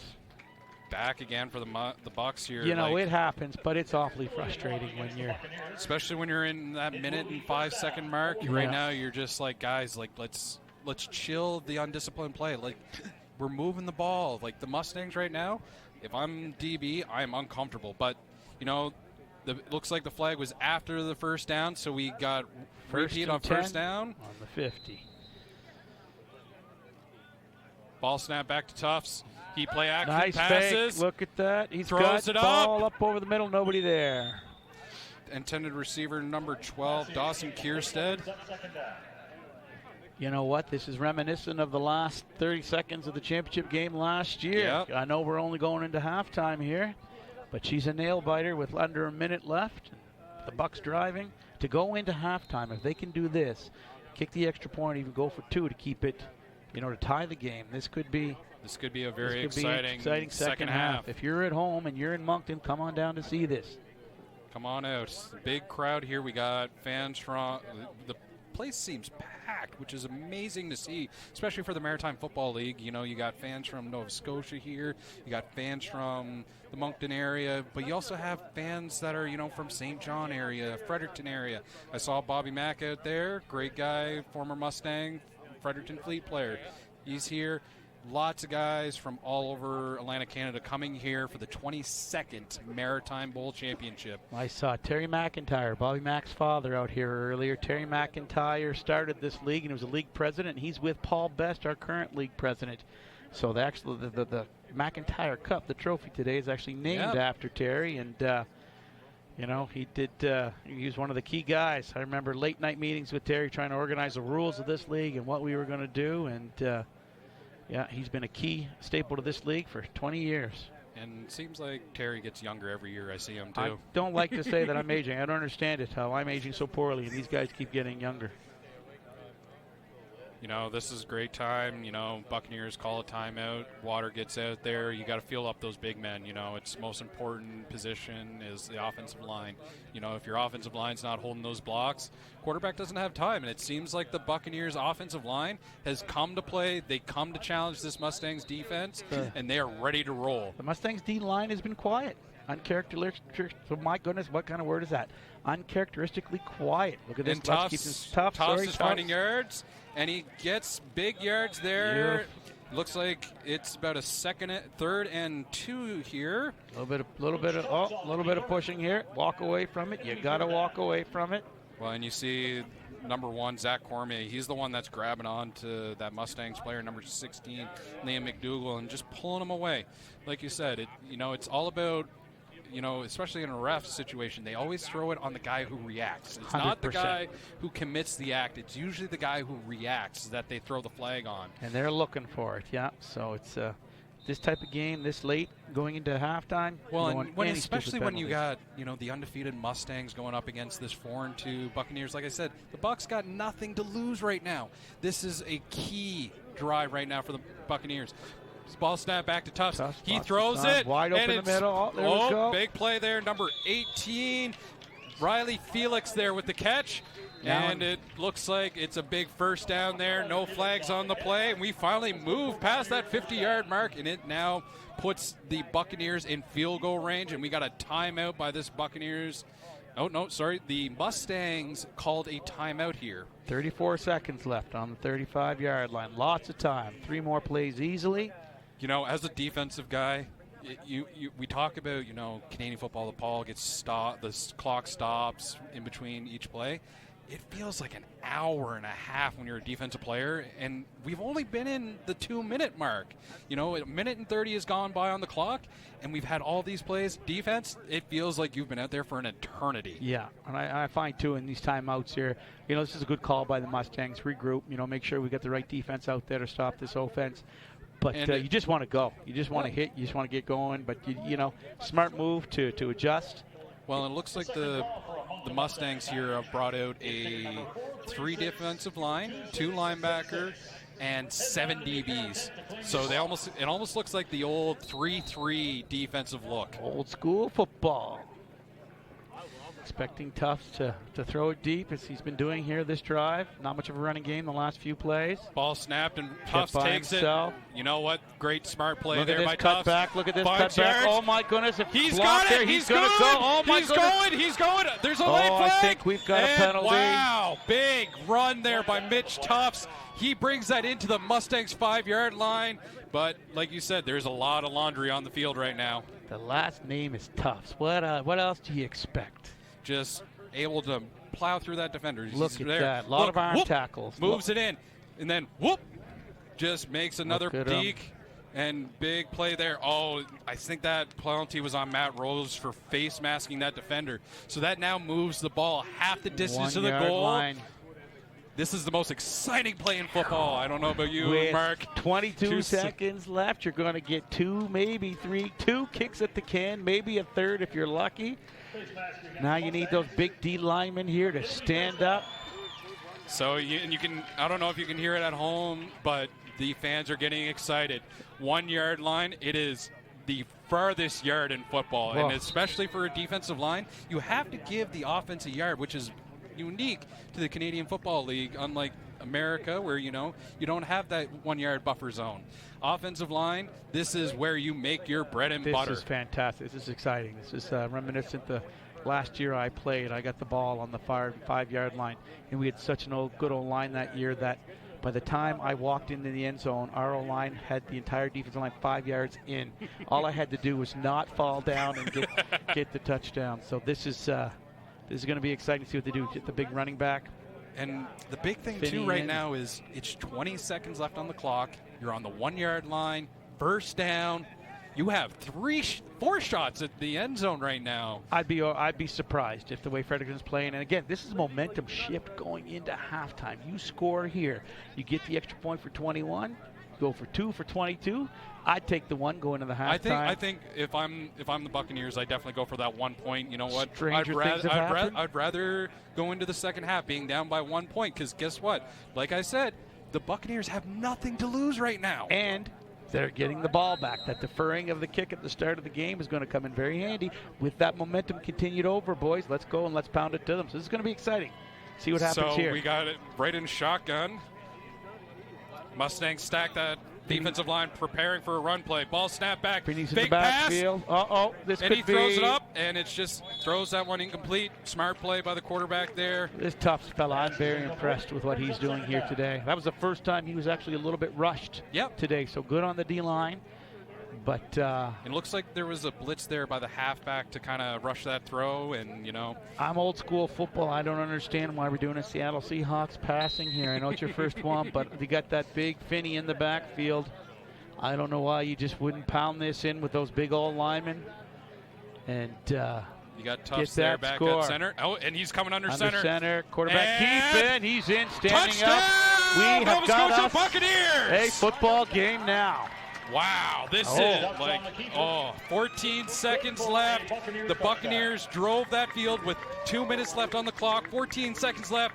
Tufts does what Tufts does, rushes it in, and it is now 22 Mustangs, 20 Buccaneers. What are the Buccaneers going to do right now? Oh, it's going to be exciting. I was complaining about Tufts' lack of urgency with a minute and 42 left. You know, that calm and collective, walk them down the field, do things right, stay away from the stupid penalties. Touchdown. Wow, great job by the Buccaneers there. You know, Mustangs defense, don't even hold yourself heads down right now. You guys you made them fight for every yard. Going for two. We're going for the tie to go in the halftime. This is going to be exciting, Mark. This could be, expect this in the third and fourth quarters. We continue on. What's going to happen here? We got Quads to the right side. Tufts looks, passes off it's to Finney. It's going to be, he's got shoulder down. Oh my goodness, he fumbled at the end. It's in! 2 points, 22-22. Whoa. Boys, oh boys, I am excited right now. Half. That brings the score to the Mustangs. It's going to be close. I don't know if they review it, but this is close. Finney with the ball. Ball runs. Just at the end, does he cross the line before the fumbles? I think he's good. That's he's in. Look at good. that. Wow. Great play. You know what? That's something you got to teach your guys is just stick that ball out. And we're lucky up here to have Bill Pickrell beside us here, longtime president of the referees. I don't know if that's the actual term, but Bill has seen refereed more games and seen more games in the Maritime Football League than anybody else. So we were talking about even my first couple years of playing football when I was in Pee Wee back with the Review Lions. I remember Bill being the head guy, ref official. Yeah. I feel like that guy also is one of those guys who just never ages. I've always thought we should have a Mustangs a League Hall of Fame. The Mustangs have one, but a League Hall of Fame. The people you could put in there: the Jamie Edwards, the Hayneses, the Hashies, the Stevie Cormiers, the Bob Giffords, the Pickerels. You know. When you talk about guys that made this league, those are all guys that should get some awareness. And, maybe that's what we'll do for the 25th year. We'll do a league-wide Hall of Fame. And I think that's exactly what this league needs. And you know what? It gets exciting. I am honestly, Mark, right now, I am so excited. With 14 seconds left, there is still tons of time for this Mustangs offense to rebound from it and make a play on their offense. Where's 14 seconds? There's stuff that could happen here. Cormier returns it, catches it. Nice big block. And he just follows that number 11, Matt Rose. There's a late hit at the end that didn't get called, but I think just thrown into it. You know what? In this kind of game, I understand you don't want to, as a ref, you don't want to be that guy who dictates the outcome of the game. No, and we're 9 seconds left here. I think the Mustangs just take a knee here and head back in, but you never know. Well, and one big long bomb, especially with Corey Loretta as the OC. This guy is not afraid to do the unpredictable. But I think, like you said, they're going to go in, let's take regroup. a knee. Yep. See what we got. Yeah, let's. But you know what? If we're looking at what the teams do in the second half, the Mustangs, they gotta stay disciplined. Yeah. So important. That'll be harped upon for sure. For sure. Oh, it looks like they are going for it. One last deep throw. Ball snap back to Patry. Scans. He's throws. Number 11. It's there. Oh, my goodness. Turned at the wrong time. Great coverage. Still time for one more play. 3.9 seconds left. I know on the road. Matt Rose there. We still got tons of time. 3.9 seconds. That's almost an eternity on defense, you know. You know, it's 70 yards. Let's see if Ben George can kick another rouge. You know what? Anyone can do it. Do It's it, Ben yeah, George. That's why. Let's go for it. So we got a big second down here, 3.9 seconds left. What are the Mustangs going to do? Are they going to kneel it out, or are they going to air it out? There's still quads left. Same setup as the last drive. And it looks like it's a run play. 65-yard run, lots of blocking to the outside, turned it inside. Big Good job, tackle and they there, shut it down. and it comes to the 0 seconds. Time is run out in the second half. We are, let me tell you, if you are not here at Rocky Stone Field right now, I would advise you to come down. Get down here. What a great game. 22-22. Mustangs, Buccaneers in your Maritime Bowl, 22nd year. I can't tell you, Mark, this is exciting heading in to halftime. It's one of the best games I've seen in years. Let's go. And we will be back at the end of halftime. Thank you, and we'll see you at half.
Welcome back to the second half of this exciting 22nd Maritime Football League Maritime Bowl Championship.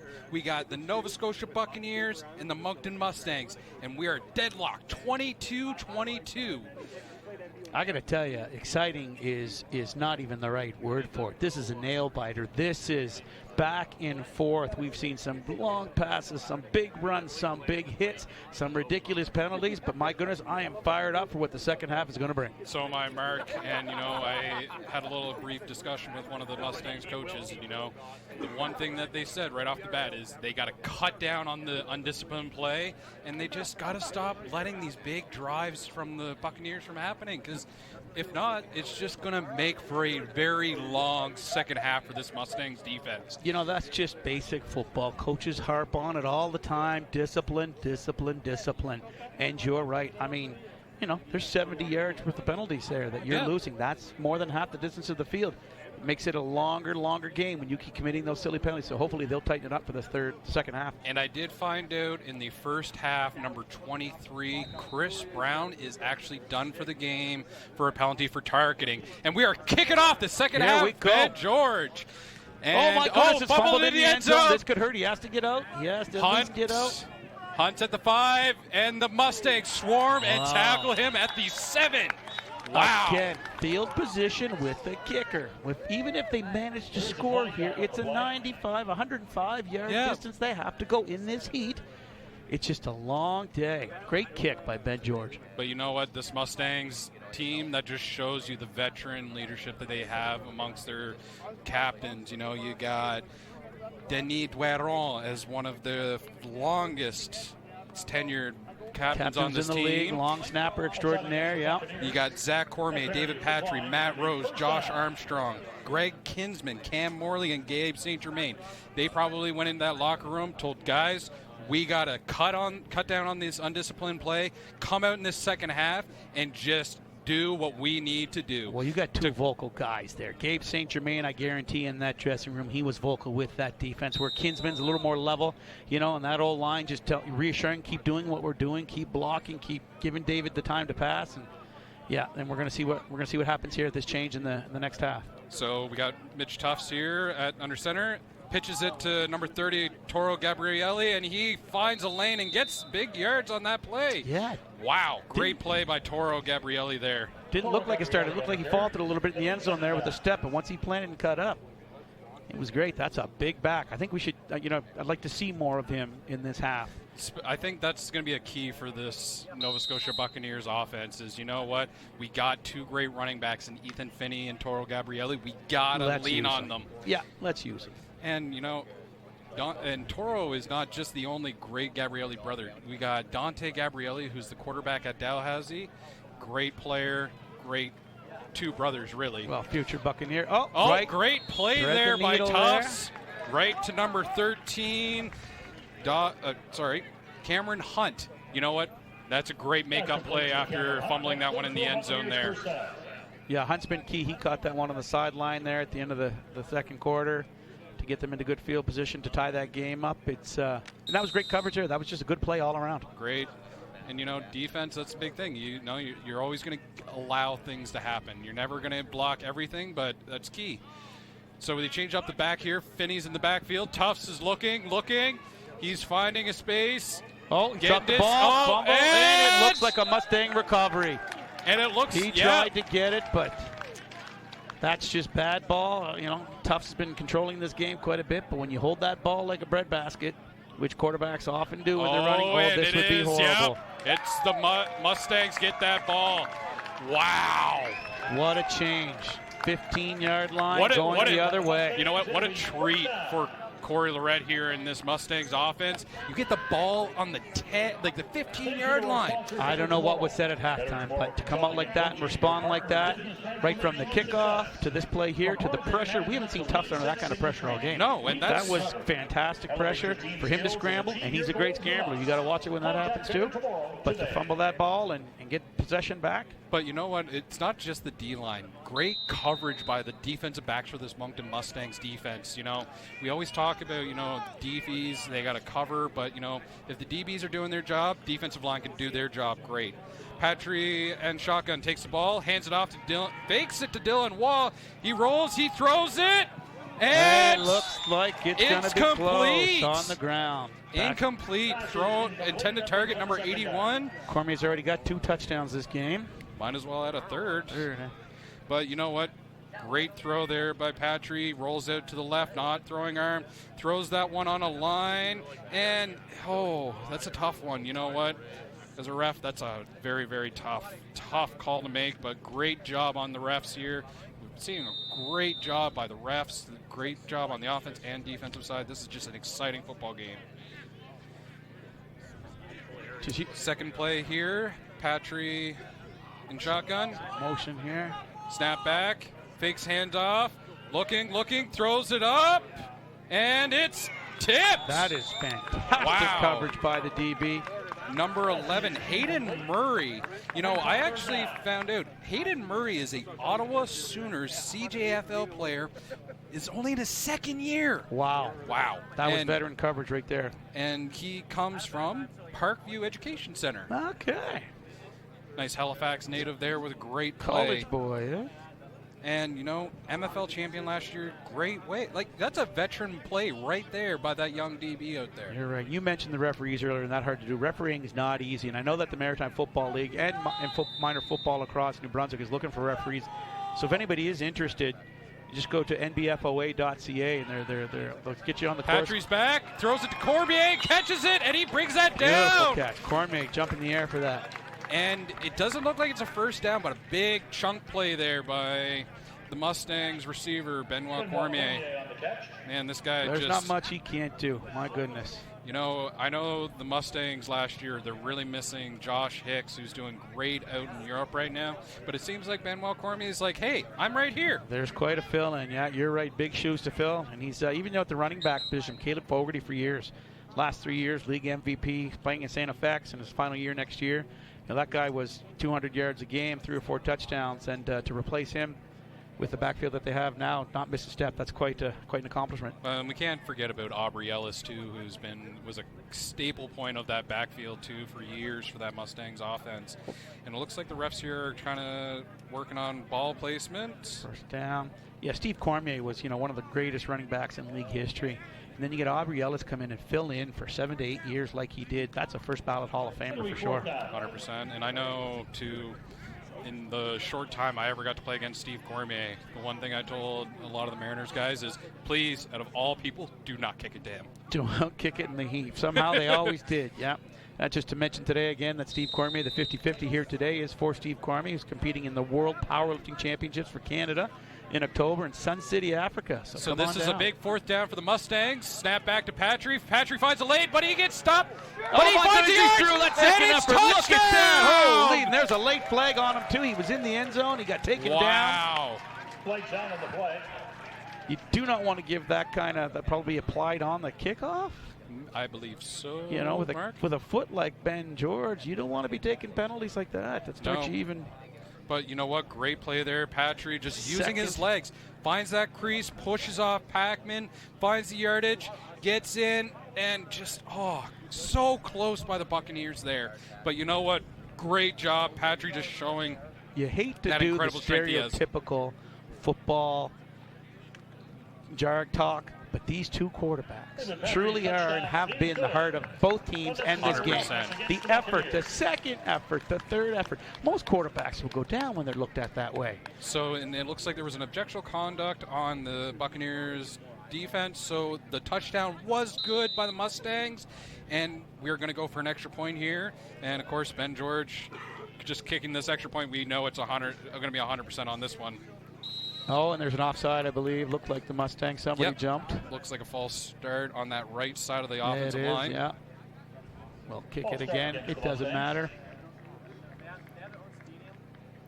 You know, when we talk about veterans of the league, you know, Denny Dueron, like just somewhat the pride of Scota, just great guy who's social just doing media presence. Yeah. He's actually coaching my boy at high school. He's the awesome. running back coach for ODC, and he's a player favorite at that team. You know what? And I've seen being around this league.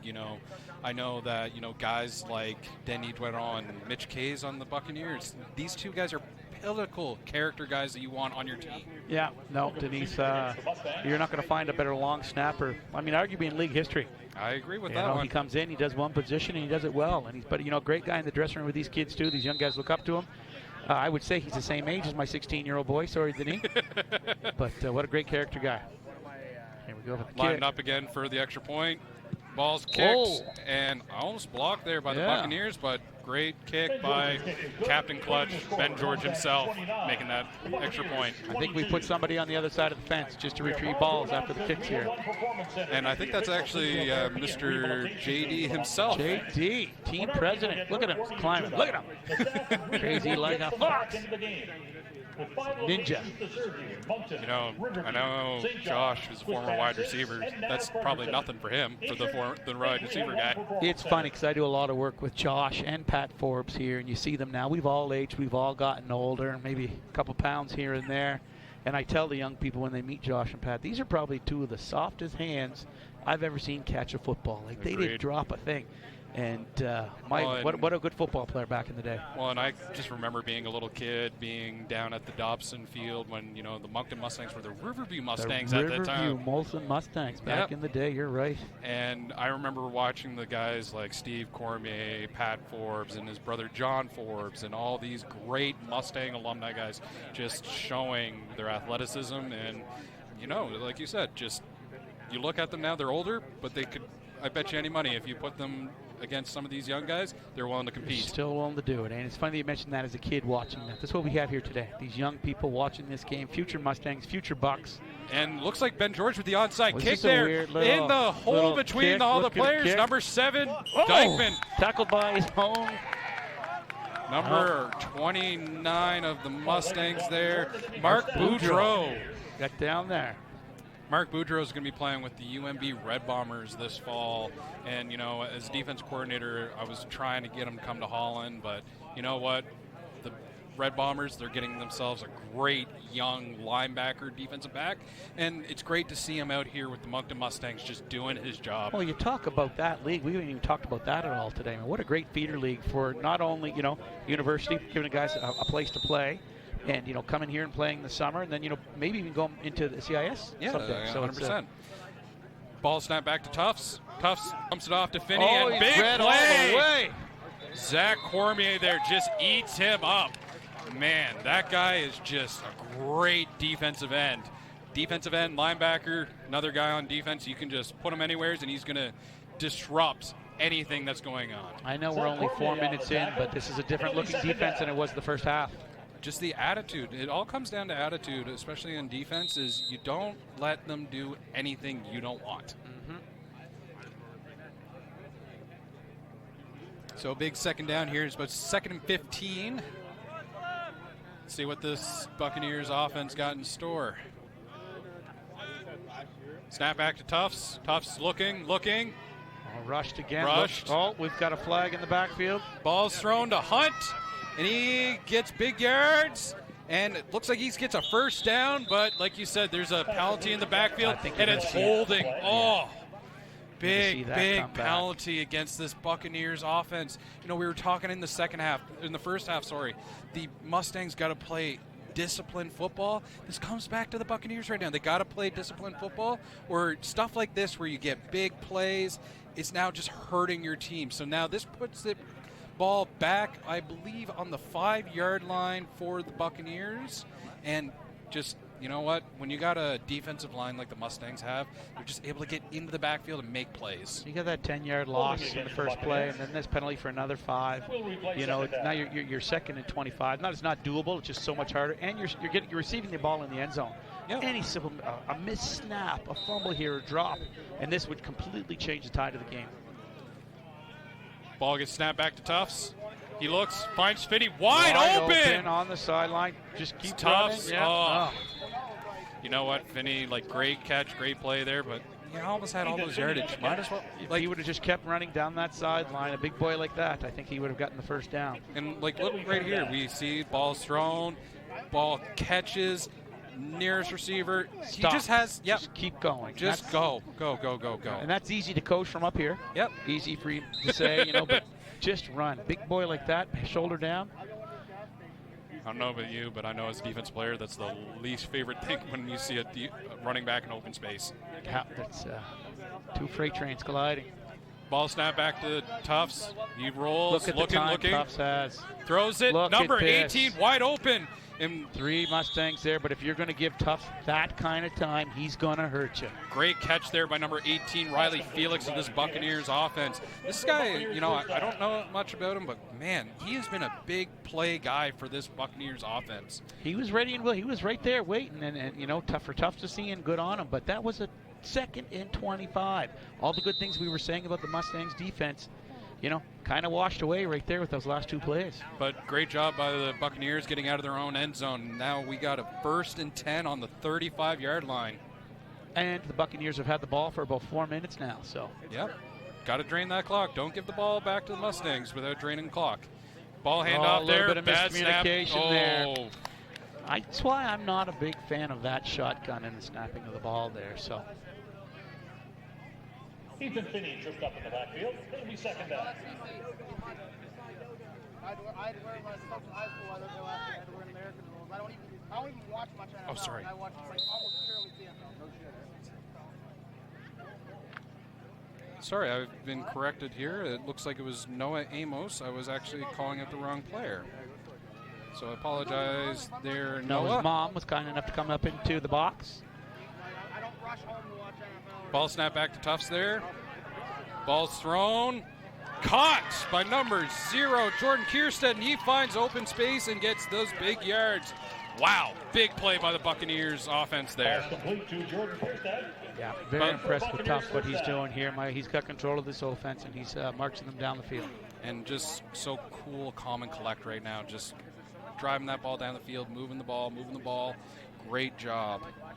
And that Mustangs defensive line that was putting the pressure on here at the start of 3rd quarter seems to have slowed down a little bit.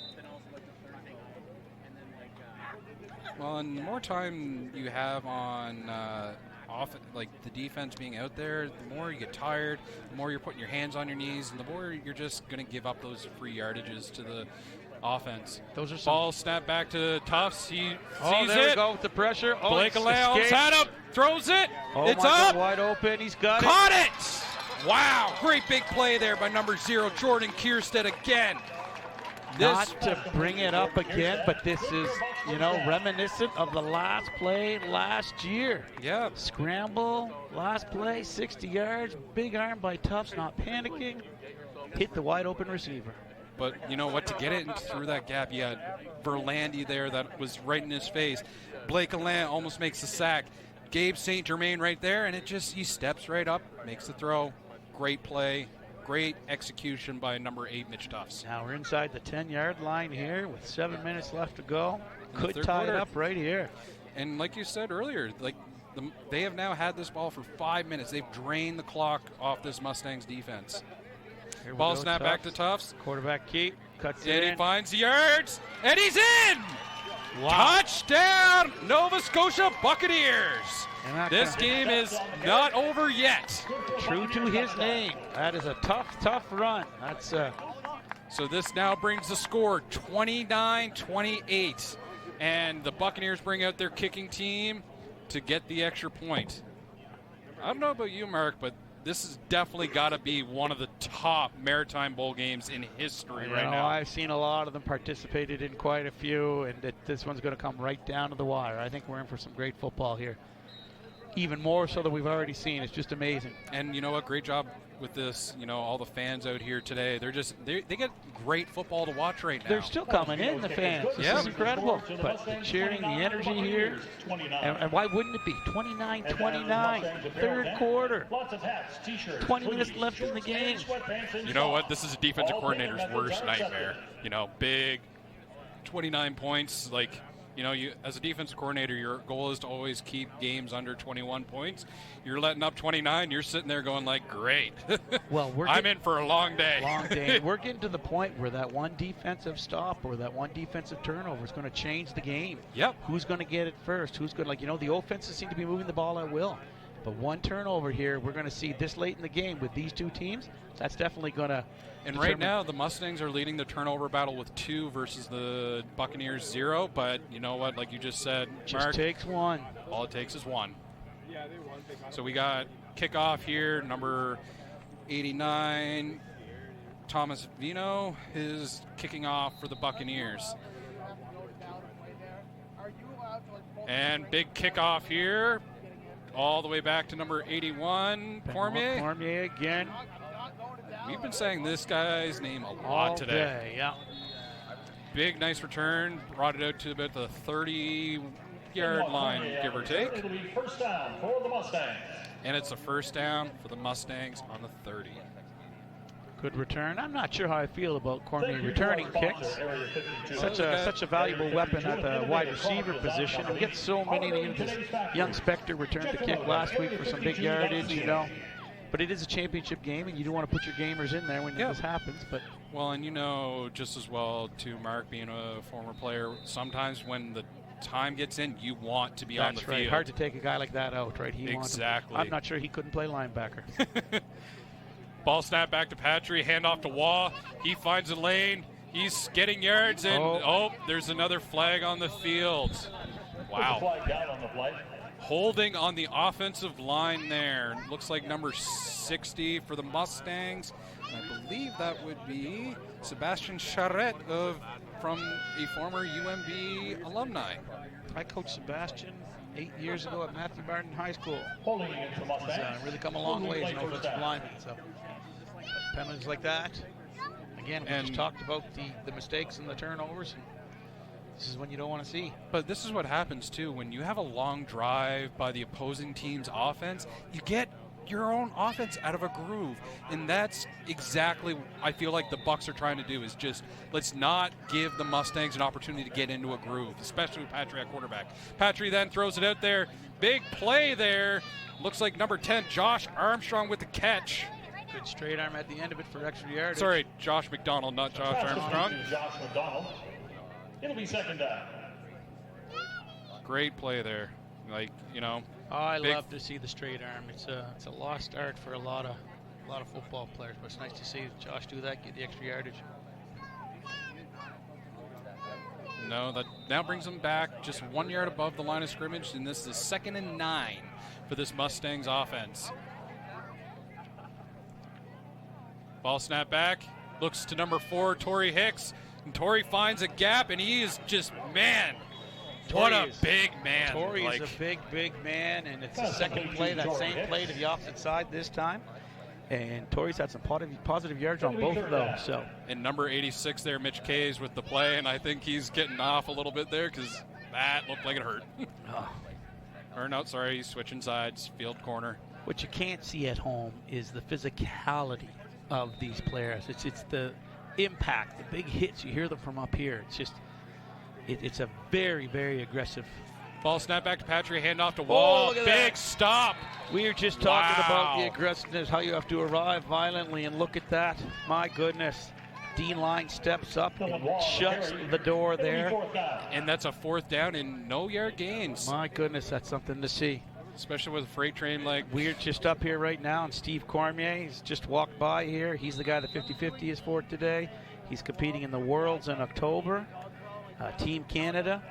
And it looks like the Mustangs are going to go for it on this 4th down. So this is a huge, huge opportunity for the Buccaneers defense right now. Ball snap back to Patry. Calls his own numbers. Yep, and it looks like he got the first down. And, that looked like it hurt for that poor ref out there. I'm telling you, these quarterbacks are calling their own numbers, and it's a hard fight. It's hard-fought yardage that these guys are getting. But to say that Tufts is tough and to say that Patry is not, ringing the bell. And, like you said earlier, too, it's the battle of the quarterbacks right now. This is probably the most exciting quarterback battle I've seen in my time watching the MFL, my time playing in the MFL, this is a very, very exciting game. There's been running backs against running backs, and quarterbacks against running backs, linebackers against, but this is a true matchup of two titans at that position. Patry back again, first down here for the Mustangs on the 42-yard line. Patry slowing it down, clock starts. Snap back to Patry. Patry's looking, Wide open here, finds number 20. Waugh. Oh, Waugh gets met with Drew Packman. nobody to the outside of Waugh. Had he turned that just the other way, you see it here on the replay. Patrice got it. Look at the time he's got. Look at Waugh's open. Nobody outside, cuts it in instead of going outside where there's nobody. All this green area to the left, right of him. Well, and like I said, even back in the first half, you know, Waugh is not afraid of contact. And good job by Packman beating this guy, and he said, nope, you're not getting 3 yards today. There we go. Waugh handoff there, and he finds a crease. Oh. Big gain. And tackled by number 4, Keandre Jollymore. We do have a flag on the field, though. Looks like it's going against the Mustangs.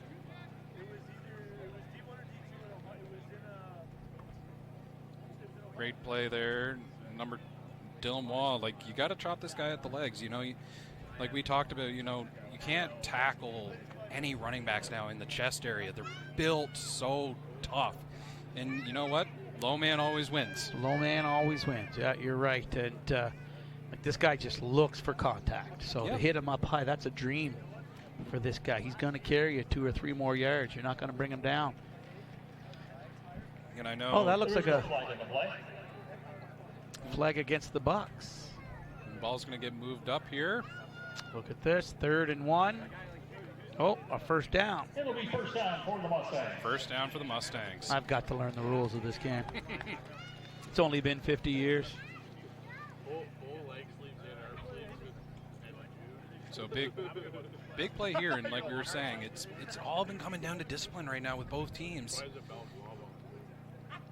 Good clock management by both teams, mind you. They both held onto the ball for long drives.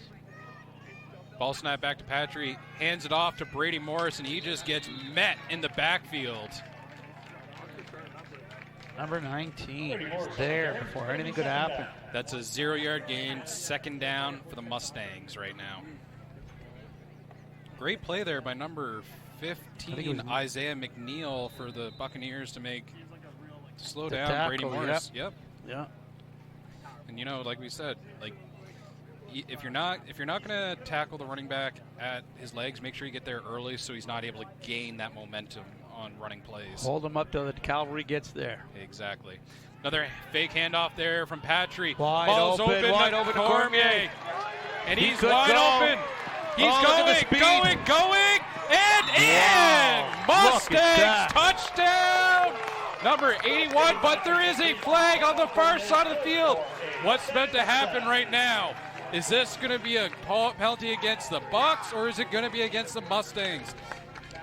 Based on what the refs are doing right now, it looks like it's against the Bucks, so I believe this touchdown is still going to be good. Watch this. Watch the second speed that Cormier has here. Great reverse roll out there for Patry. Cormier catches it. He's being shadowed down the sideline. The stutter step right here, and then the extra burst of speed. Stiff That's arm. 5 yards ahead of the guy on that one with that extra step. What a play by Cormier. So that penalty was against the Buccaneers. The Mustangs are obviously going to decline it, and they're going to kick the extra point here with Ben George kicking that extra point. Wow, this game is getting, it's exciting. It's now 35-29, Mustangs versus Buccaneers. And if history repeats itself, you know, I'm anxious to see what the Buccaneers are going to do on this next drive, marching it back down the field. Exactly, Mark. You're 100% correct here. Ball gets snapped back. Ben George kicks it and almost blocked there by number 94 of the Buccaneers. Ben George's kick is good. Morgan Bringing Ray. the score to the Mustangs 36, the Buccaneers 29. So with that, the score is now 36 Moncton, Buccaneers 29. Wow, we have got a football game. We've got a football game with 2:29 left in the third. Make sure to like the Moncton Mustangs on If you're Facebook. not here, Follow us on Instagram. you're And be sure missing to check out. our This has been an website at incredible back and forth, up and down www.monctonmustangs.com quarterback for the season duel. schedule, player stats, Well, and roster, and you got much two more. great organizations, really. Like, you know, you got the Moncton Mustangs, who won championships in 2007, all the way to 2010, that first four-peat championship, 2017, 2019, 2021, 2022. You know, they've been here before. But the Bucks were here last year. They're showing that, you know, they're not out of this game yet. And looks like that the penalty that happened in that at the end of the last play there before the Mustang scores was on the Buccaneers. And I'm going to almost guarantee here they're either going to onside kick it or they're just going to Ben's just going to kick it back for an extra point. Yeah, and you had mentioned it, Ben, like this is the start of a rivalry. This is 2 years in a row, same two teams in the finals. You know, for years it was Moncton and St. John, Moncton and St. John. You're seeing a turning of the tide here now with Nova Scotia Buccaneers. And you know what? We got to give props to the other teams that were in the semifinals. You got St. John Wanderers and the Fredericton Fleet, who put up very good competitions. And it looks like it's a little pooch kick there. Ball died instant. Look at that. What a great kick. Great kick. Cameron Hunt there with the return. And big tackle, number 34. Brady Morris. Brady Morris, running back and special teams. That's what I like to see. I like to see anybody signing up to play special teams. You want to be on the field. Don't take me off, coach. How do I get in?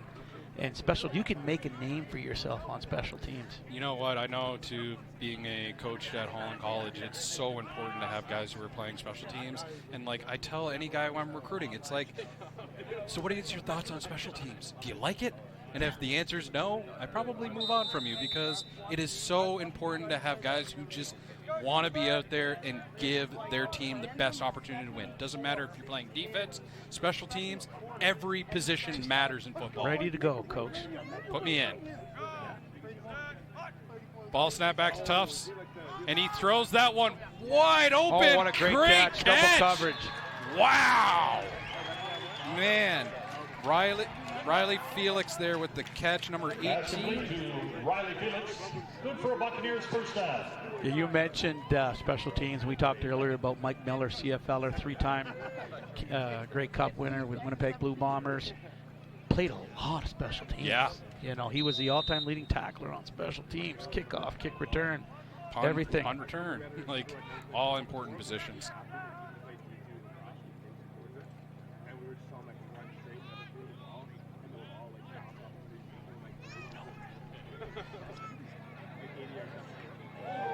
I see 18.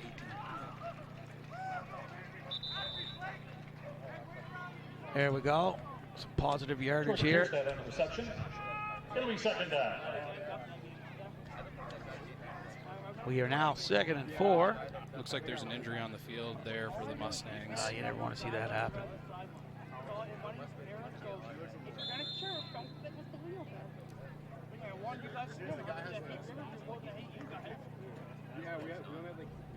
Fantastic crowd here today. People still coming in. It's a great day for football. The weather's starting to cool off a little bit, so I don't think people are as hot as they initially were, which is good for the players, right? When you're down there, you don't want to, we mentioned it, we got a great bunch of trainers and staff for hydration. You get the Rehab 1 team right now looking at the player on the field here, so I know they've bandaged me up through some scrapes, so they're fantastic fellas. You're 100% right there. And this also gives time to, for the defense and the offense, get their water in. You got to rehydrate those big men, and it's very, very important right now. Especially you're entering almost the fourth quarter right now. A minute and 5 seconds left. This is going to come down to a really, really important fourth quarter. Oh, these guys, the team that's in the best shape right now going into a day like today, this is the ones that you want to. Late in a game like this, whoever's engine's still fresh, whoever's hydrated, whoever spent that time in the gym, this is where it all comes to. Hopefully he's all right. Seems to be working on the left leg. You got Chris Gaines out there and Coach Dion Hodges. And the nice part, too, is you're seeing these guys who, you might be battling against one another, but, it's good to see the opposing team coming out, making sure the guy's okay. Because Nobody at wants the end of the day, Yeah. like you said, we're all guys who are going back to work on Monday, and you're beat up and bruised, but it's all for fun at the end of the day. Like it's a championship game, but it's important that everyone remains healthy. And You're it's right. unfortunate to see that Verlandy there is getting helped off by his teammates there, and we hope that he comes back with a speedy recovery there. Nobody wants to see anybody get hurt. You said it exactly right, right? These guys all have families, all have jobs. We're here for fun. We're here for competition. And, it does happen. It's the sport, but it's nice to see that nobody, nothing real serious there. Oh my God, Mark Crandall? There was a fan that came by here that didn't realize we were on the air live, so that's good. I don't know if I'm infamous or famous. I don't know how to take that. I think you're pretty famous. I in my think we're books. pretty famous. There we go. Ball snap back to Tufts. He's looking. Pass to Finney, and Finney is wide open, finding yardage. He cuts back. Big tackle there by number 91, Felix LeBlanc, and I got to say, happy birthday, Felix. Oh, is it his birthday today? Okay. I think I'm done celebrating those. I'm all done now. I'm not doing them anymore. You're still 39 I'm years still young, right? 39 in my heart, yeah. It's also last call to get your 50-50. The final draw will be at the end of the third This quarter. Buccaneers offense, we were talking about their running game at the beginning of the game being so important, but it seems like their pass game is really what's been helping carry this team so well right now. Running game's been almost non-existent. They got two big backs that they're not using, but how do you do it when Tufts is throwing like he's throwing? Exactly. Oh, look at this. Ball We got a bad missed snap. snap. Look at this. Great block there by We Finney. just mentioned his name. And Tufts finds free yardage there, gets a couple yards. What Hurt. should have been a loss of 6 or 7. Tufts turns it into Doing second down. a positive 3-yard carry. My goodness. Presence of mind. Look, he tips it up, catches it. I don't know if that's a reception for himself. I don't know. I'd add as a stat line if I That's was right. quarterback. Yeah, we'll give it to him. And looks like we got another player down for the Mustangs, number 99, Brandon Caldwell.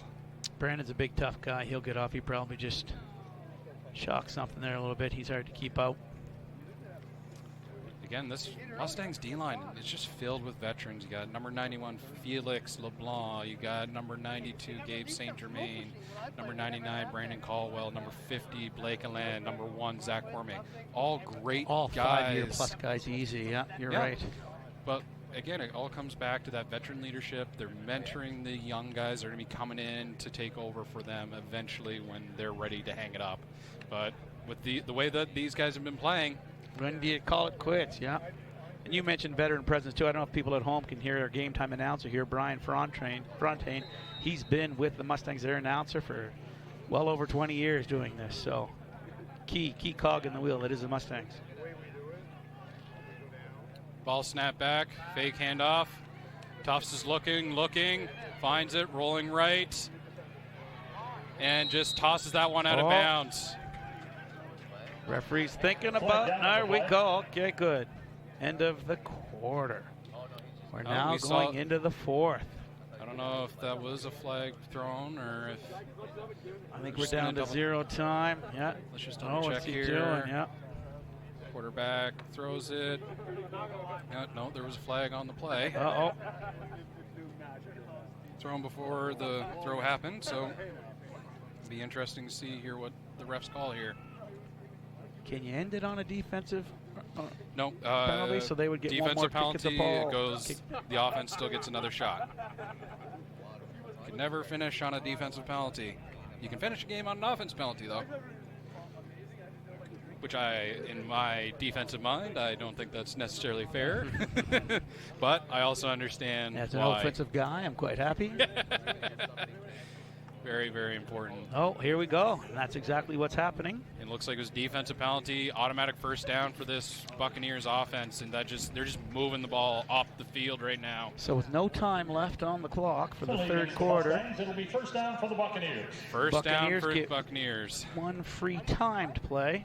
Still count as a down, but with no time on the clock. Wouldn't this be something to go into the fourth quarter? Ty, looks like we have an timeout or injury taped up, perhaps. Yeah. Yeah, they do that for any kind of cut. Yeah, and so when this kind of injury happens too, the refs allow a little bit of time so that the trainers can tape them up.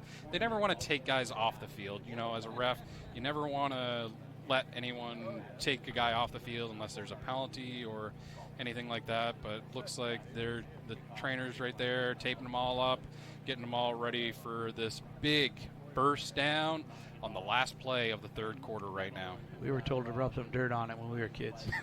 But I can't argue about the toughness of this guy here, this quarterback here. It's in his name. He has been something to watch today.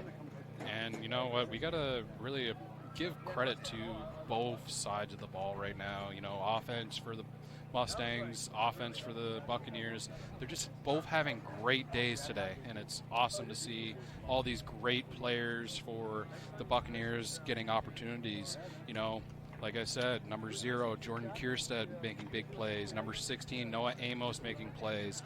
Number 12, Dawson Kierstead. It just seems like, you know, Tufts is finding his guys, getting the yards, and moving the ball up the field. What I can't get over is the amount of time that he has in that backfield. You know, he's been rushed. He's been forced out of the pocket. But, you know, 80% of the time, he's had 6 or 7 seconds back there to throw a ball.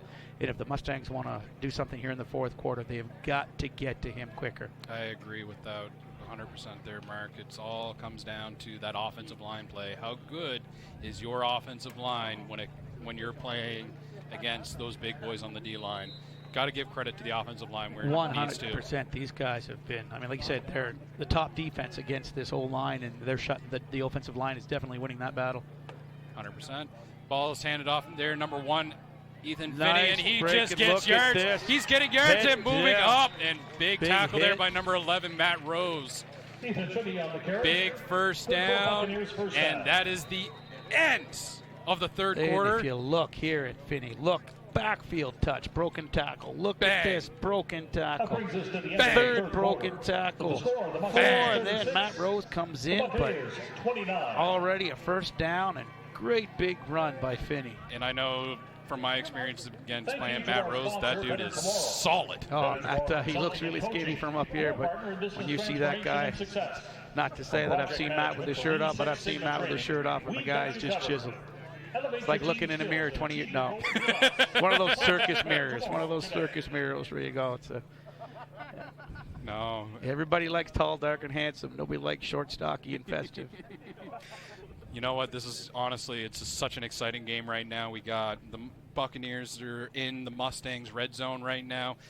36 for the Mustangs, 29 for the Buccaneers, and the Buccaneers are just knocking on that door right now, getting ready for the most exciting part of football, the fourth quarter. The back and forth of this game has just been incredible.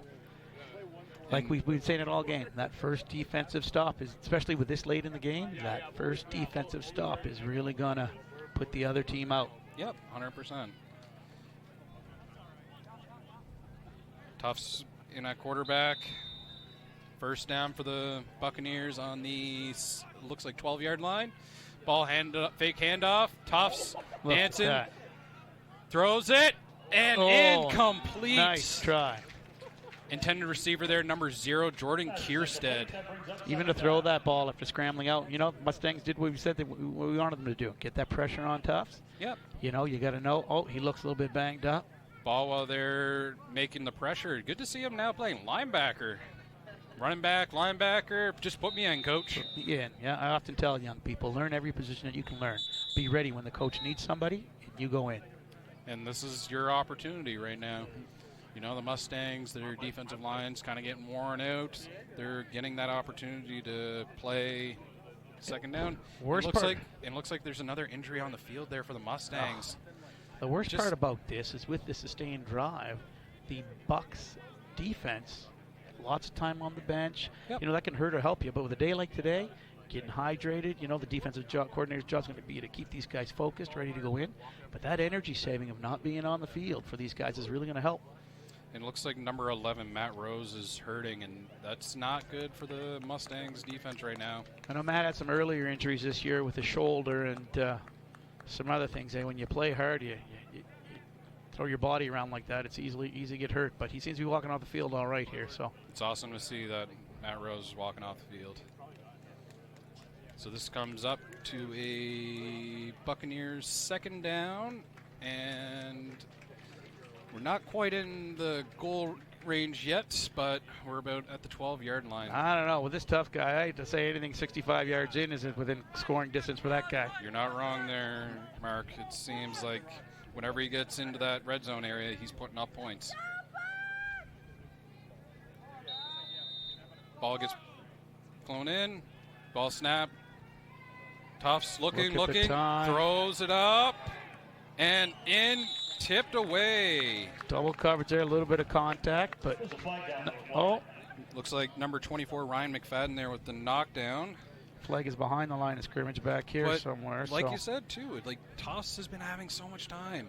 Just being able to throw that ball down the field, make plays, and it looks like it was late hit on the quarterback, and that just gives the Buccaneers a free first down. And like that's the second one of the game. Yep. And then to go back, I hate referencing it, but to go back to the last play of the game last season with no time on the clock, that same penalty happened that bit the Mustangs in the proverbial behind, and then allowed the Bucs to have one more throw.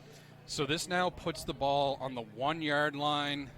The Bucs have 4 opportunities to get it in the end zone, and you know what? Mitch Tufts might as well just take the ball right here, right now, man. I think last time we were here, that's exactly what he did. He called his own number, and he went in the end zone. He's lining up under center. Looks like that's what he's going to do. Finds that yardage. Oh, that's going to be a close one to see. It may be. I think he's just short. Yep, no. Then the ref, number 58 there, just calls that one short.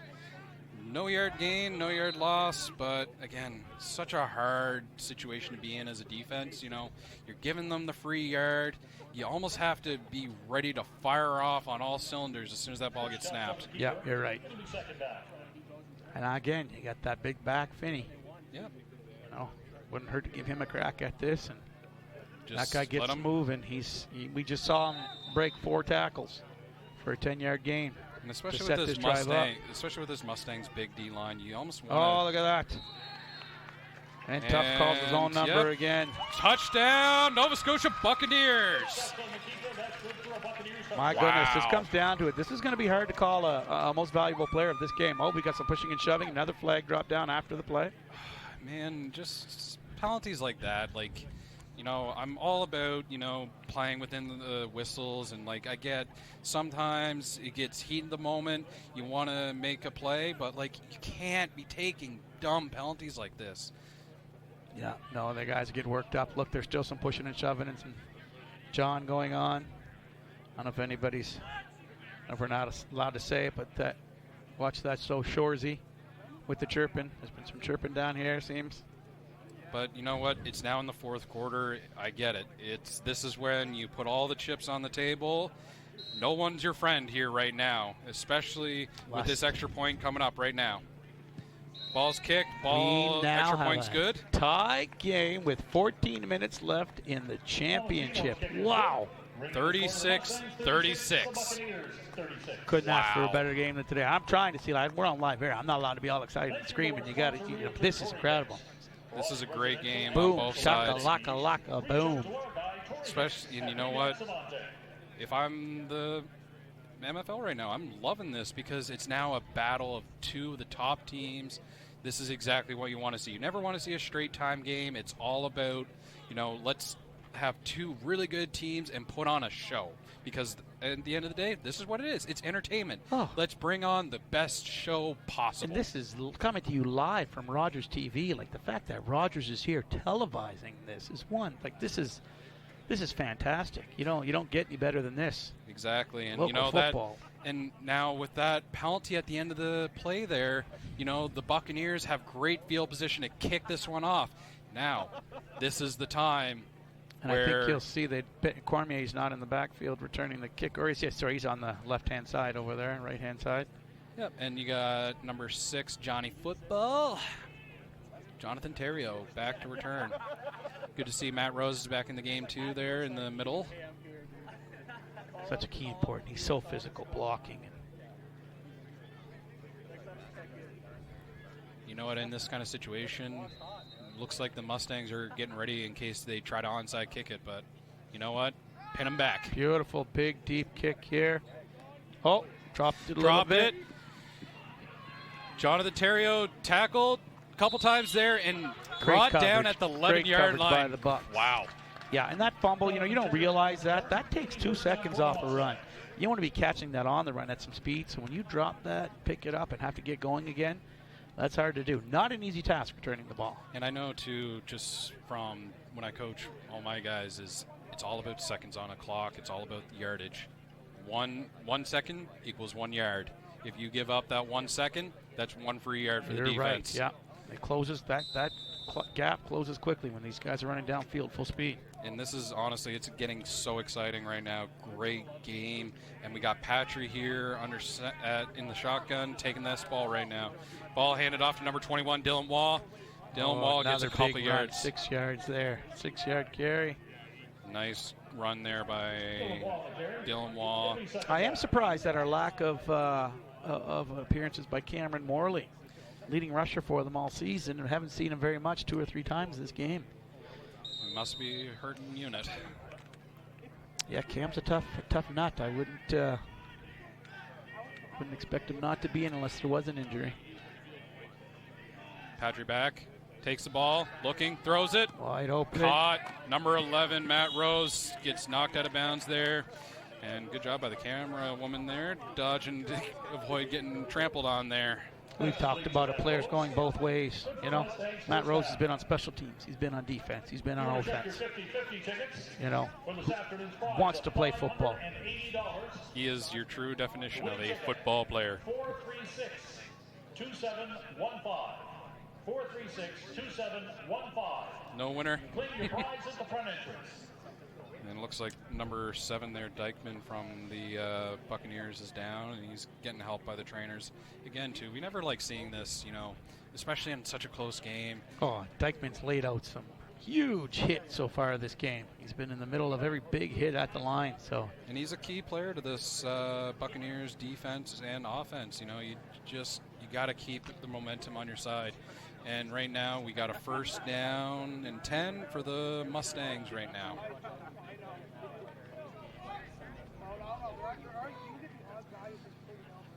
Patry back in the shotgun. Ball snap back to Patry. Handoff again to Dylan Wall. Nice cut. Look at this. Nice Big second yardage. effort. Look Wow. at that. 9-yard carry. Pumping your legs. Shoulders downfield. That's what a running back's supposed to do. And turning. And second effort. Love it.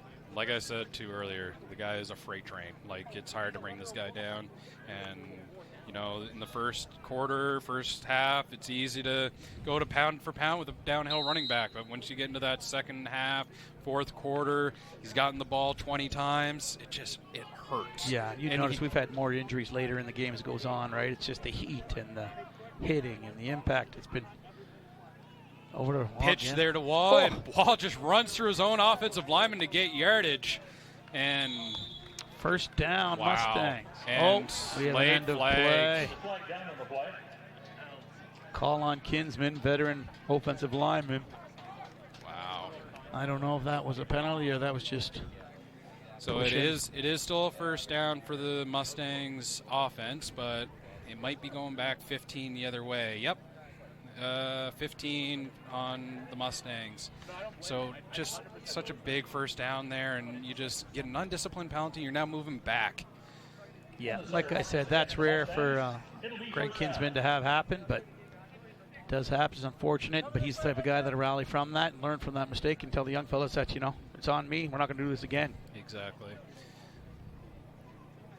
So right now we are 12 minutes and 16 seconds left in the fourth quarter. Anybody's game, my goodness. Ball's on the 25-yard line. 36-36, back and forth. This has been nonstop.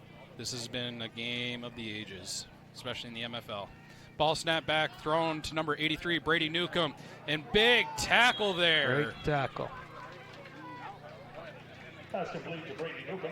It'll be second down. Oh, that was a nice tackle, number 18. Riley Felix. We got it right this time.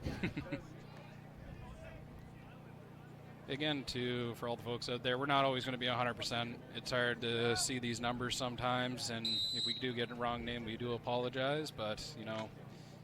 Yeah, we've been wrong a couple times on number 16, Noah Amos, but his mother's kind enough to be outside the door here, and she's come in and corrected us several times.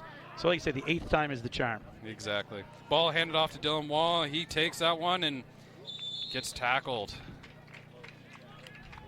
Again, this guy is just... You know what? It's clock management, too. It's late in the game. If you don't need to pass, you know, the more you pass, not that passing versus running is more chance for fumbling or a turnover, but, you know, Dylan's a good running back. He holds on to that ball. When you pass it, there's you know, just more chance. So run the ball, control the game, take time off the clock, get down as close as you can, score, give the Bucks, which doesn't seem to matter because they've scored with under 2 minutes as well. Exactly. But the less time you can give, you know, Tufts back there, the better off you're going to be. And it seems like with Wall, no matter what point in the game is, he's always running so hard. Dylan Wall here again with the ball. Oh, yeah, like he hasn't slowed down at all.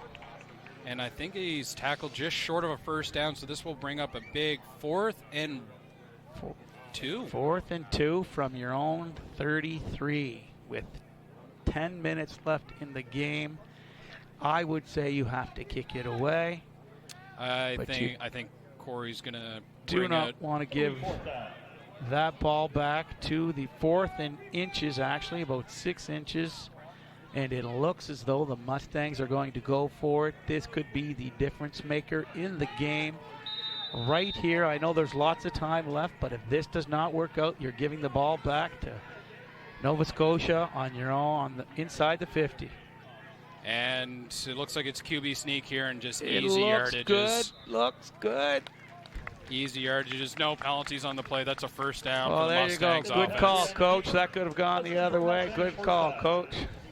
But, you know, this comes back to being Corey Lorette, being an offensive lineman. He just knows the situation. He knows that let's go for the 99% play. Let's go for that QB sneak. You know, not to quote Jason Kelsey. Yeah. You know, having the offensive line, if you trust your offensive line, you're going to do whatever you need to do to get the yardage. Yeah, but very impressed with both lines today, especially Nova Scotia's. But right there, the Mustangs no slouches either. They did what they had to do. Exactly. Ball snap back to the we Mustangs. Handoff. Oh, look at Ball this. is Look at just the effort. yardage. Look at the feet moving. 10 yards, 11 yards, first down. How do you not keep giving them the ball? Like I said earlier, Dylan Waugh, give him the ball 100 times, and he's still going to run just like that every single time. Ball here hitting the line with speed, stepping it out. The straight arm right there. That stop and start, that ability to keep going forward after having a complete stop there. It's a nice-looking running back. And he's such a strong dude, too, and, it always seems to. He's a fullback when he played in Riverview, but here playing tailback, when you got a guy who's got a fullback mindset, it's hard. Oh. Patry back to snap, throws it, Whoa, and intercepted! Wow! Big play by number 11 of the Bucks, Hayden Murray, and he brings that back inside the Mustangs defensive I think zone, it's going but to there's come a back. penalty There is on a the flag. It'll be after the fact, I believe. Intercepted by Hayden Murray. That was thrown right into his hands. Miscommunication there for sure on Patrice's part. Let's the see. wide receiver. Let's see the replay here. Ball's up, in, and no intercepted. First down for the Buccaneers. Oh, maybe there, a block there. I don't know. Yeah, I think it Could be blindside. Perhaps. definitely not the old days when you were a young buck No, getting blindsided block. That was encouraged. Yeah, it was head on a swivel. Head on a swivel. No good to see there. Another player down for the Buccaneers. It's unfortunate to see these kinds of injuries, Amongst the Mustangs, especially in such a close game. Yeah. And we hope number 18 Riley Felix there, who we've been confusing with Noah Amos, is okay here. in Moncton. Guy looks like he's all right. They're working on him. He's up on his own. That's great. All right, crowd claps him off. Great to see. I'm sure we'll see him standoff. back in. That guy's a gamer. Yeah. He's coming back in. Game's not over yet. 8 minutes, 41 seconds left in the fourth quarter of the 22nd Maritime Bowl Championship right now. And I keep saying it, and I know you've said it, this is definitely the best game the MFL has seen in a long time. It's been fantastic. Back and forth all day, up and down. We're not done. We're not done. We're not done yet. We're just getting started with the fireworks. Oh, offsetting penalties. Especially 8 minutes, 41 seconds in the fourth quarter. Might as well just say there's at least another hour and a half left of football here, it seems like. You're right, yeah. Good news for the Mustangs. You know, this bigger penalty is against the Bucks, so they do have the ball, however, but they will be starting on their own 30. But you know what? That's good, though, that, you know, as much as we were talking about that discipline play, the Bucks can't be getting caught in those stupid penalties. No. They're moving themselves back. They could have been starting at the 45-yard line. Now they're starting at their own 30-yard line. Yeah, you're 8 minutes left here. 8.5, 8 and some change. Tufts at the helm. Last thing you want to do is give this guy the ball with the way he's been playing. This game's definitely not over yet. And it's going to be exciting how this finishes. Oh, a little bit of a delay there. Looks like there's something wrong.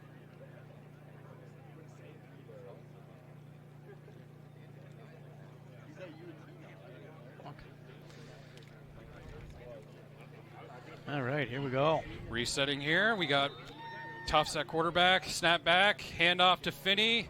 And Finney's met at the line, but he's still moving his legs and gets yardage. When most people would stop running and go down, Finney finds a hole and goes through for positive yardage of 6 yards. Wow. How do you do that? The hole was completely blocked. But again, shoulders downfield. Just always pumping those legs. Finds that gap, slices right through it. Still takes 3 guys on the Mustangs to bring him down. Man, just these running backs are so strong these days. And, like, you know, you used to have all these speed backs, you know, just try to get to the edge. But, you know, now you got guys who are fast and strong. Yeah, it's scary. Scary how the game's evolved. It's great to see. Hand off to Finney again. Finney's moving yardage. He's got a first down there, awfully close. But it looks like we got an offside on the defense there. Just free yardage for the defense is giving up right now. It's funny because the Mustangs came out so disciplined for the first 2 drives on defense, and it just seems to have gone out the window here when you need it the most. Well, and it comes down to just the pressure. Sometimes when the pressure gets on, you almost overthink it. And, you know, especially when you're a young team, this is where the veteran group of the Mustangs have to group everybody together, say, breathe. Let's focus on one play at a time. Get out there, do your job, make plays, and let's get the ball back for our offense. Yeah, I'm sure Terrace will have them on the sidelines, getting them back to where they need to be. And let's focus, guys, here. Let's focus. There's 7 minutes left. Still lifetime. Ball handed off to Finney. Hole, great big yardage. Hole. And that's about a 5-yard gain there for Finney. I'm telling you, this late in the game, those 5 yards, 5 yards, 5 yards is still a first down. You go, you know, 2 of them make a first down. And you know, set it up, and if Tufts can go deep at any time. Yep. And I feel like it's almost like he's setting that up right now. Just handoff, handoff, handoff. Play action, throw it down deep. And, you know, the Mustangs missing number 23, Chris Brown, right now definitely hurts right now. Yeah, I saw him at halftime, and he was devastated that he was out of the game and didn't understand why. You know, explained that we did see it on the camera, and it was what it was. But a guy like that never wants to. Tufts, play action there, just like we said, setting it up, throws it. Oh, tipped. Wow, and Flag down on the play. It looks like there was a late hit on the quarterback there. Oh, my goodness, guys, this is basic football. That's the 3rd one. Yep, roughing on the quarterback. Mustangs, you just give the Buccaneers another first down, 15 yards out. When he lets that ball go, you see it here, when he lets that ball go, you can't hit him. Oh, that is. Yeah. And it's a defensive guy, I don't envy it because you're in the motion, you're hard to do it, but you can't. He's unprotected. He's throwing the ball away. And that's Liam McDougall there with an undisciplined penalty. You know, you can't get mad at the guy because, you know, he's finishing plays, but just undisciplined play by this Mustangs defense, just giving yardage to the Buccaneers offense, and that's how they're keeping and maintaining drives all game. Now. And good on Tufts because he's taken 3 huge hits that he shouldn't have taken, and he's still in there. But you know, I don't know how quarterbacks do it. I don't know how they stay in the pocket like that. I don't know. I definitely wouldn't want their job. No, you're right. Pitch there to Finney, and Finney finds a crease, and he's outside. running untouched. This is something. He's going. Here we go. He's going. And big gain there by Ethan Finney. Wow, what a big play there. That's a big first 25-yard down run after a big penalty, and Nova Scotia is driving. Nova Scotia is knocking on the Mustangs' door right now. They're ready. This might be the first opportunity since the first drive of the game for the Buccaneers to take the lead. Take the lead, yeah, very well be. We got first, and we're 6 minutes 21 seconds left on the clock. We still have tons of time, and anyone that is a fan of Canadian football knows that there's just so much time left on the clock when you got 6 minutes 21 seconds, 36. This is all going to come down to the last play of the game. I've gotten in trouble when I'm watching a football game somewhere and there's 2 minutes left, and I'll be home, and it's only 2 minutes left in the game. I'll be home, and then 2 hours later you get to walk through the door. It doesn't go over well. That's totally fair. Nobody leave anywhere. We're here for a while. We've got 6 minutes left in this action-packed game. Halifax is driving. Sit tight. Tufts quarterback is... Pop that popcorn. Let's get ready for an exciting last 6 minutes of this game. Hard. I mean, Finney's done very, very well, but hard to give that MVP to anybody on that Nova Scotia team other than Tufts. 100%. Ball snap back to Tufts. He hands that off to Finney again. In the backfield. Big stop there by the Mustangs defense. Bawa, yep. This is where you say, Coach, put me in. Let me make a play. I don't know if he's playing D-line or linebacker, but either way, he's the smallest one I've ever seen. Wow. Just fast, break through that line, get there. Oh, here we go. Is that Caldwell coming back into the game? Yep, Caldwell's coming back into the game. Felix coming off the field. This is going to be an exciting finish here. Caldwell, also a regional power lifter. He's competed and won some powerlifting competitions. Big squat. Big deadlift. And if you're still thinking there's 5 minutes left in this game, you have an opportunity to come to Rocky Stone Field. Ball snap back to Tufts. He throws that up. He's open. Oh my God! Oh! Is it an interference call? Close. Number 5, Mikkel Vincent almost brought that in, but there is a flag on the play. It's going to be there anyway. Yeah. Ball's up. Just throws it on a line. I think that's going to be a holding there, but I think that's enough to impede the catch. Yeah, looks like Halifax is going to have the ball on the 1 yard line. Wow, this is a great game so far, and you got to give credit to both sides of the ball on this one. The only benefit to this play is that we're on the 6 yard line here, I guess, is that if Halifax scores quickly, the Mustangs will have time to come back. I mean, it'd be nice to get a stop here as well, but realistically, the way Tufts is playing. You got quads to the left here, snap back, Tufts. Finney, looks big like block, he's big gonna block run. by Finney, nowhere to go. Definitely about a half-yard gain there. Baba with the tackle again. I got to say that change on defense. Yep. Baba's been everywhere. Well, and when you got such a fast player, someone who's a running back too, like running backs, they almost have to know how linebackers play. I always find, if a guy can play running back, he can play linebacker because he just knows where that running back's going to be going. I was talking to a young fellow in the gym today, and he said he plays both, and he's looking for a workout program. I said they're pretty much similar. Yep. It's the same position, same lifts. It's the same, explosiveness. It's one tackles and one tries Ball to avoid. Snap back to Tufts. He's looking.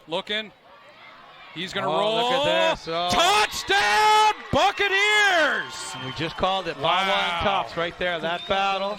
But you got some veteran leadership in Tufts versus the young fella in Bawa. And this game is not over yet, though. 42-36. You'll see here Bawa mirrors, but instead of going forward, and then Tufts just straight arm and runs it out. But that's a veteran move by a quarterback against a rookie linebacker. Yeah. That's, you know what? If you're not going to step up, I'm just going to find the edge and beat you to it. Yeah, most quarterbacks you can get, but not this fella here. This Tufts has been the story of the day. And when I see that play, the one guy that reminds me of is Dan Comfort. Just always finds a way to get in the end zone. Thinking all the time, right? It's such a... Extra point is good. Got a flag somewhere. Extra point's good. There's a flag down. Offside on the defense. All right, that won't matter. Point should be good.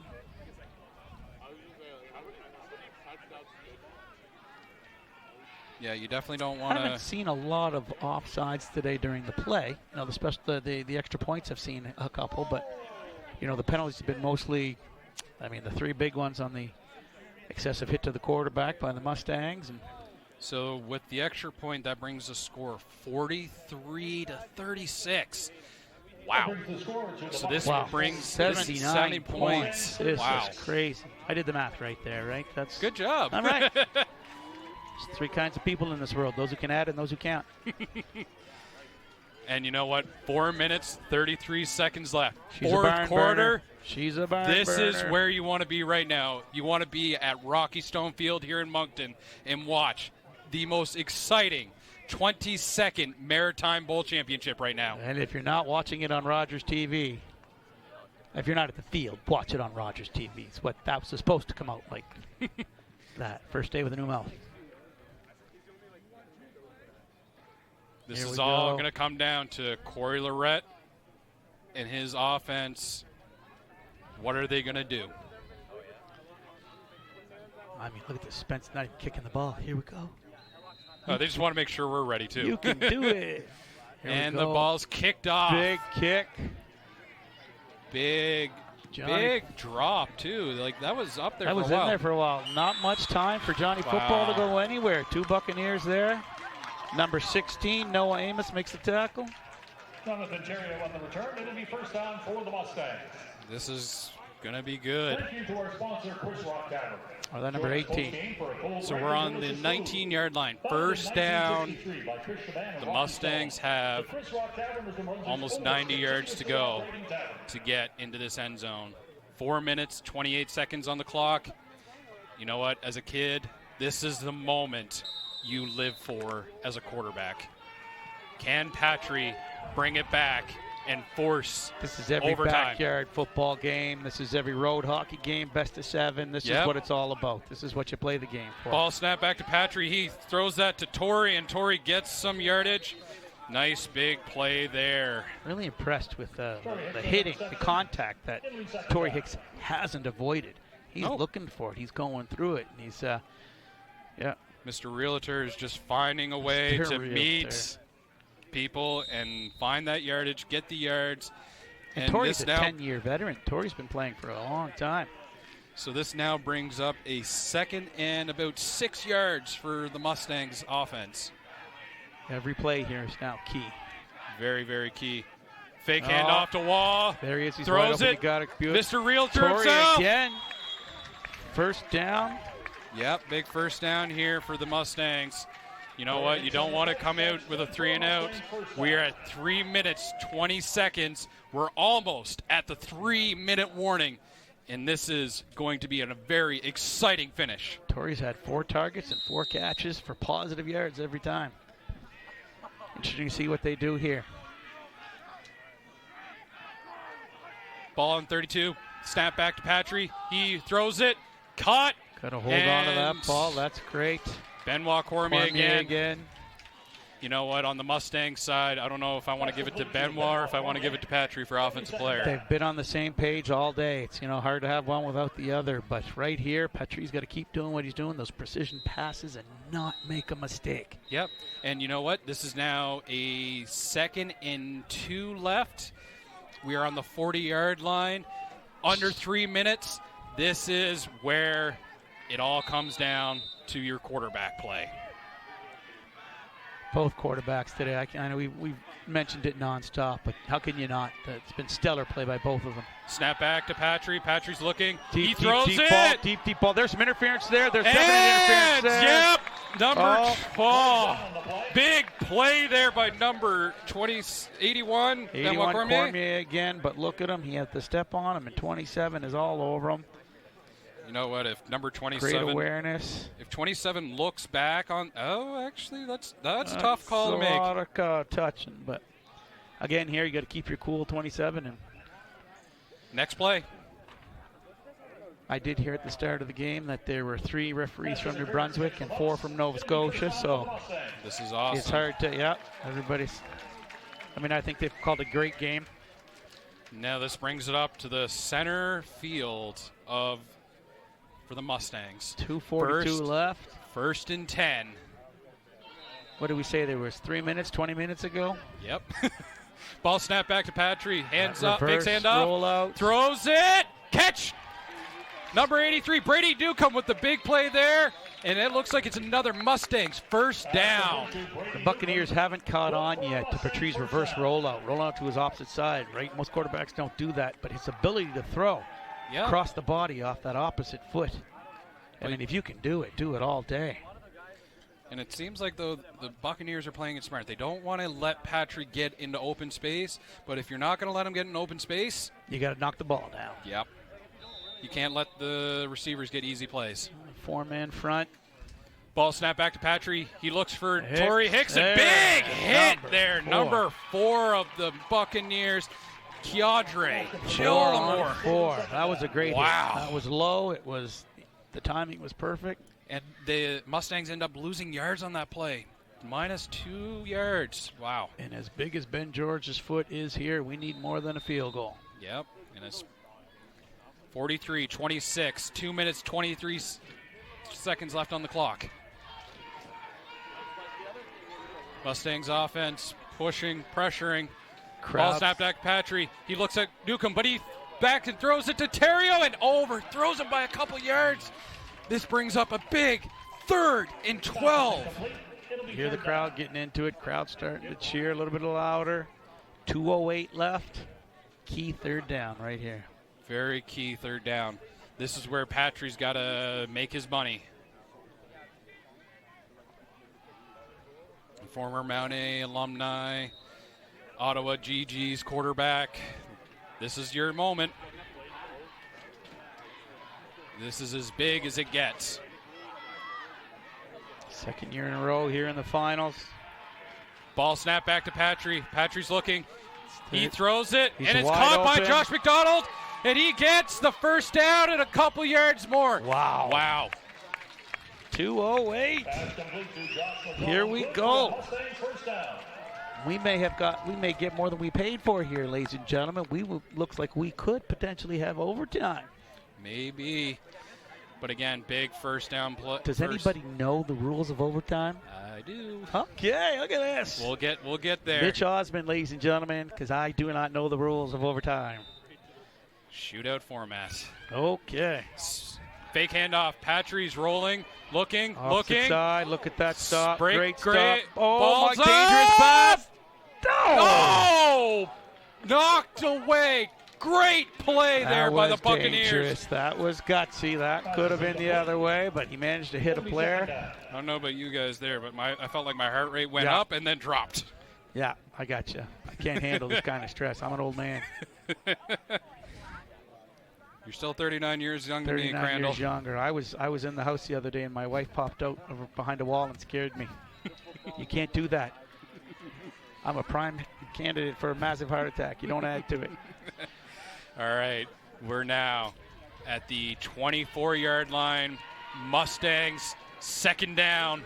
What's going to happen here? Ball snap back, hand off to Dylan Waugh.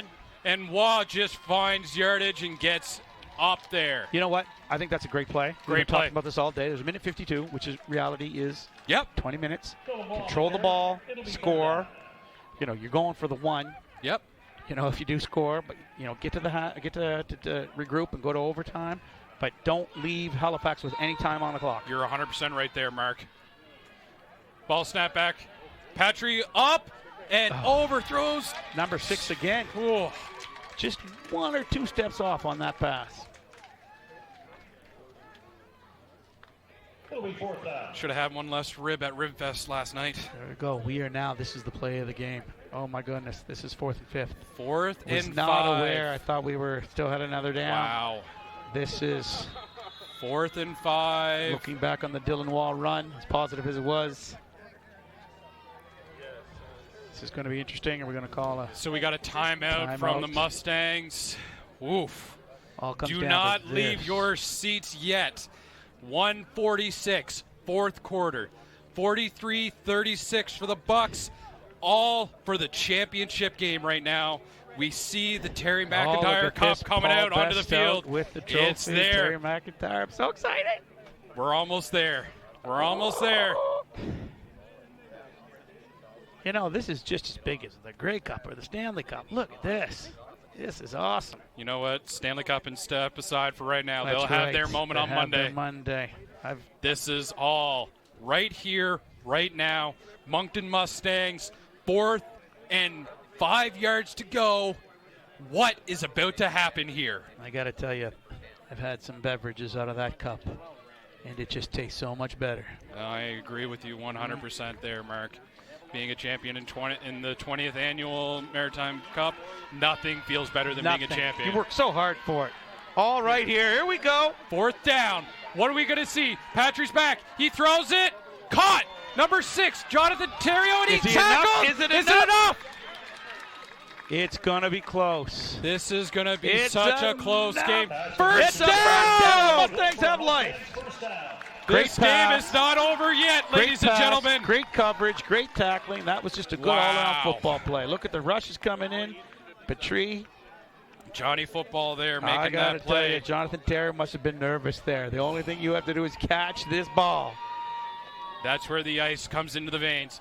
Patrick back, takes a snap, hands it off to Waugh. Waugh finds the yardage. Looks tackle. good. This is 2nd and goal at the 5-yard line. Oh, this is going to be a good one. Did you see him accelerate through that hole there? Watch this. He's back. Reverse handoff there. Just explodes right here. One little jump. Had that tackle not been there, he was in. I guess that's the way with every play. If that tackle not been there, he'd have. That's what you get with this quality Rogers broadcast. Yeah. You get the 2 of the top guys around doing this. I mean, all the money we're making doing this today, this is. You're making money? All right. There's a minimum wage. 5 yards to go. Ball handed off to Waugh. Hands off, and he's stopped. We're stuffed here. 3rd and goal. 2 yards to go, but that looks like there's a flag on the field right now. Oh. Hate this to go against the Mustangs' way, but we got big man coming in here too.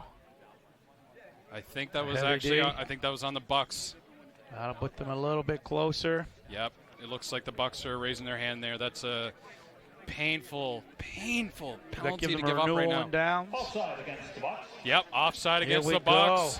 It is now a first and goal on the 2-yard line for the Mustangs.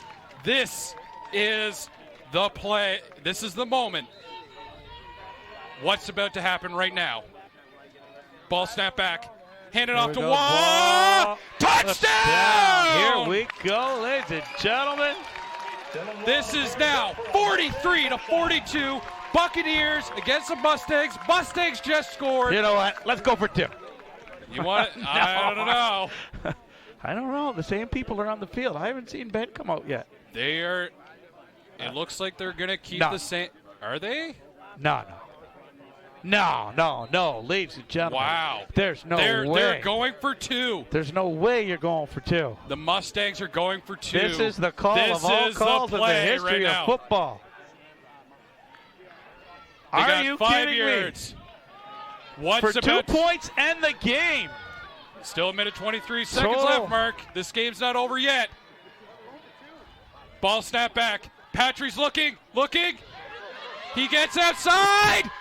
Throws it. Oh, my God. No, they didn't do it. Are you kidding me? Oh, no. Just short. Torrey Hicks almost brought that in. There is a flag on the play. There is a flag on the play. But I have not seen a call like this ever. Now, if you get the ball back here, do you go for it again or do you kick? You know what? I can't believe they didn't kick. The guts on this offense between Terrace and Lorette. And look, just one. Oh, my goodness. You could see that in slow motion in your head. And looks like the Mustangs offense is walking off the field right now. I think this might be on the Mustangs. And it was. All right. Well, you know what? We're in for the second most exciting play in football here with the onside kick. There's no way about it. We're going to see an onside kick. Yep. And, wow. This will go down in the history of the Maritime Football League. But this is also, this is where it comes back. You know what? You're missing Chris Brown. He's one of your best athletes. He's your jump ball guy. What's about to happen right now? I just don't understand the call. You're in a championship game. You have to go for the tie. If it was a regular season game, nothing on the line, but this was a championship game. Secure the tie. Yep. going to overtime. I know that It's so tough Tufts right now. has been hard to stop. And you want to know what, Mark? We're sitting up here as, I'm a defensive guy. I always go for the easy points. You're an offensive guy. I know it's both. Like, we're both sitting here going like, we understand why they do it. The Mustangs had all that momentum, but just so close. I don't know if we have an interviewer on the field for after the game or if there's a press conference or what, but somebody has got to ask the question. Yeah. What was? So here is the most, like you said, the most exciting play in football. The Mustangs going to onside kick here. The Buccaneers have to recover this. It doesn't look like much of an onside kick yet. Still 1 minute, 23 seconds left. But with a quarterback like Tufts. The game's still not over yet. You still have a great kicker in Ben George who's ready to kick that at any point. So can you do an onside kick with a penalty? The 10-yard distance is still yes, you're still. Yeah, yep. You're good here. Once again, ladies and gentlemen at home, I apologize for my lack of the rules. But you know what? The Mustangs right now, special teams coordinator Jeremy Osmond, I know he prepared them for this moment. Okay, here we go. We got Bawa out there. We got some speed. It's not your big fellas out there. This is the speed. Matt Rose on the far end. Benoit Cormier's out. But I don't know if you can see this. I know you can't see this on the screen right now, but right in between number 11 and 13, there is a lot of field right there. They got to cover that over. I'm so excited. This is You're not going to get a better kicker. This is what Ben George is paid for. Ben George. Oh, it's right there. It's right there. And it's caught by the Buccaneers. Number 11.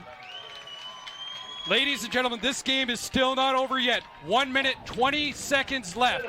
The Buccaneers still have to get a first down in order to secure this big win. 43-42, 1 minute, 21 seconds left in the fourth quarter.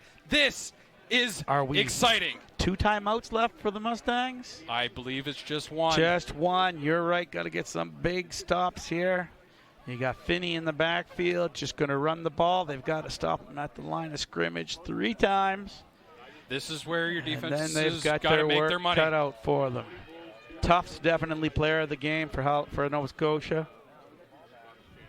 Ball snap back to Tufts. Hand off to Finney. And Finney he's got it. He's gone! He is. First down, Buccaneers! We'll see when you focus on shutting down that line of scrimmage. If he gets past that first level, there's lots of room. So what we'll probably see here, I don't know if we can take knees yet. No, you're maybe still, one more you're first down. You still got to get another first down here. Yeah. You know what? As defense, sometimes you just got to let that first down happen because it's just like, okay, this is our chance to reset. Minute 15 seconds left. We have a timeout here. Still one timeout.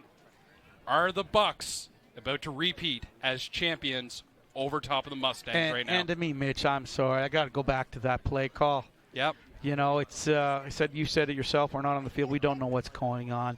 But in the championship game with under 2 minutes, you're down, you score, you're down by 1, you take the extra point. Yeah. You don't go for 2.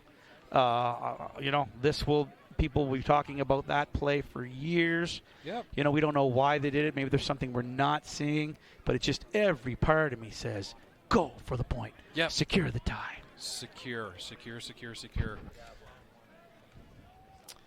But, again, this game's still not over yet. There could be a fumble. I love your optimism. Anything. Hey, you got to always remain optimistic, especially as a defense. The game is never over until the zeros are on the clock. You know what? I will be eating crow if there's any kind of fumble here or any kind of turnover of any kind. Snap back to Tufts. Hand off to Finney. He finds a lane, and Grossman with the tackle there. 9-yard gain by the Acadia alumni there. He's just moving that ball Finney's just a big, tough kid. You know what? This is the moment. Second down, 1 yard to go. 1 minute, 10 seconds left. We still got time on the clock. Need a big stop here. They've got to at least get him in the backfield here. Yep, you almost need some explosive and good on that. Every time I say that Nova Scotia offensive line.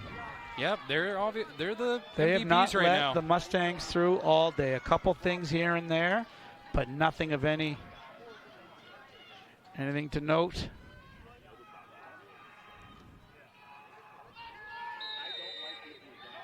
Ball snap back, hand off to Finney. And that should do it. Yeah, Forward. I think Finney gets the first down. Oh, minute and 5 seconds left. There's still time We're left in a on time the clock. warp here. This is crazy. Ladies and gentlemen, this game is still not over yet. Because you got to remember, the clock stops until the ref signals it in. First down. This is almost the game right now. 43-42. Buccaneers over the Mustangs right now. Once again, this game brought to you by Rogers Television. Fine folks of Rogers been very patient with us here today. Well, me anyway, for not knowing any of the rules. And it looks like they're going to kneel this out right now. Oh my goodness, this is a championship going to the Nova Scotia Well, Buccaneers. You know what? I'm still out of it. Might be time on the clock for one last ditch effort. As Tough takes the knee. 51 seconds going. Second down. The crowd is starting to dissipate. Yep. That's a pretty good word right there for all the words I used wrong today. But you know what? The dissipation right of the. What a great game. You know, we're on a is an down amazing thing game. here. We are on a down thing here. There's nothing to be down No, about. 100%. We just saw one of the greatest games in Maritime Football League history. Got to give the MVP to Tufts. Yep. You know, he lives up to his name, unless his first name is Super. Yep. Or really, Super really Tufts. It's the only thing that I can think of. And But it's third down, 33 seconds left. yeah, they are going to have to punt it away. But you got to remember, too, in this situation, you have to make sure that you are not a second too early on that kneel.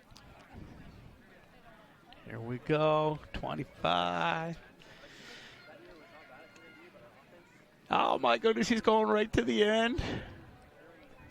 This is it, ladies and gentlemen. This is a game. I'm trying to make it as exciting as we can here, but this is football. This is unfortunately sometimes how the rule goes. It's smart football play by Nova Scotia.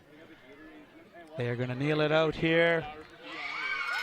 And your 2024 champions, the Nova Scotia Buccaneers, 43-42, your 22nd annual Maritime Bowl champions, the Nova Scotia Buccaneers. What a game. And to all our fans out there, thank you for all the exciting season. Great job by everybody in the league. Great job, Mustangs. Great job, Bucks. Thank you for bringing us this great game. Thank you for everyone who was here to enjoy the game. Rogers Television. Thank you, Mitch, for having me. My goodness, what a game! I got to say, I got to see one of the greatest games in Maritime Football League history. I get to say that too, and I'm so glad to be able to call this game with you, Mark. Especially a legend like yourself. Oh my goodness, thank you. We'll do this again for sure. All right. Congratulations, Nova Scotia Buccaneers. 43-42. Wow. What a game.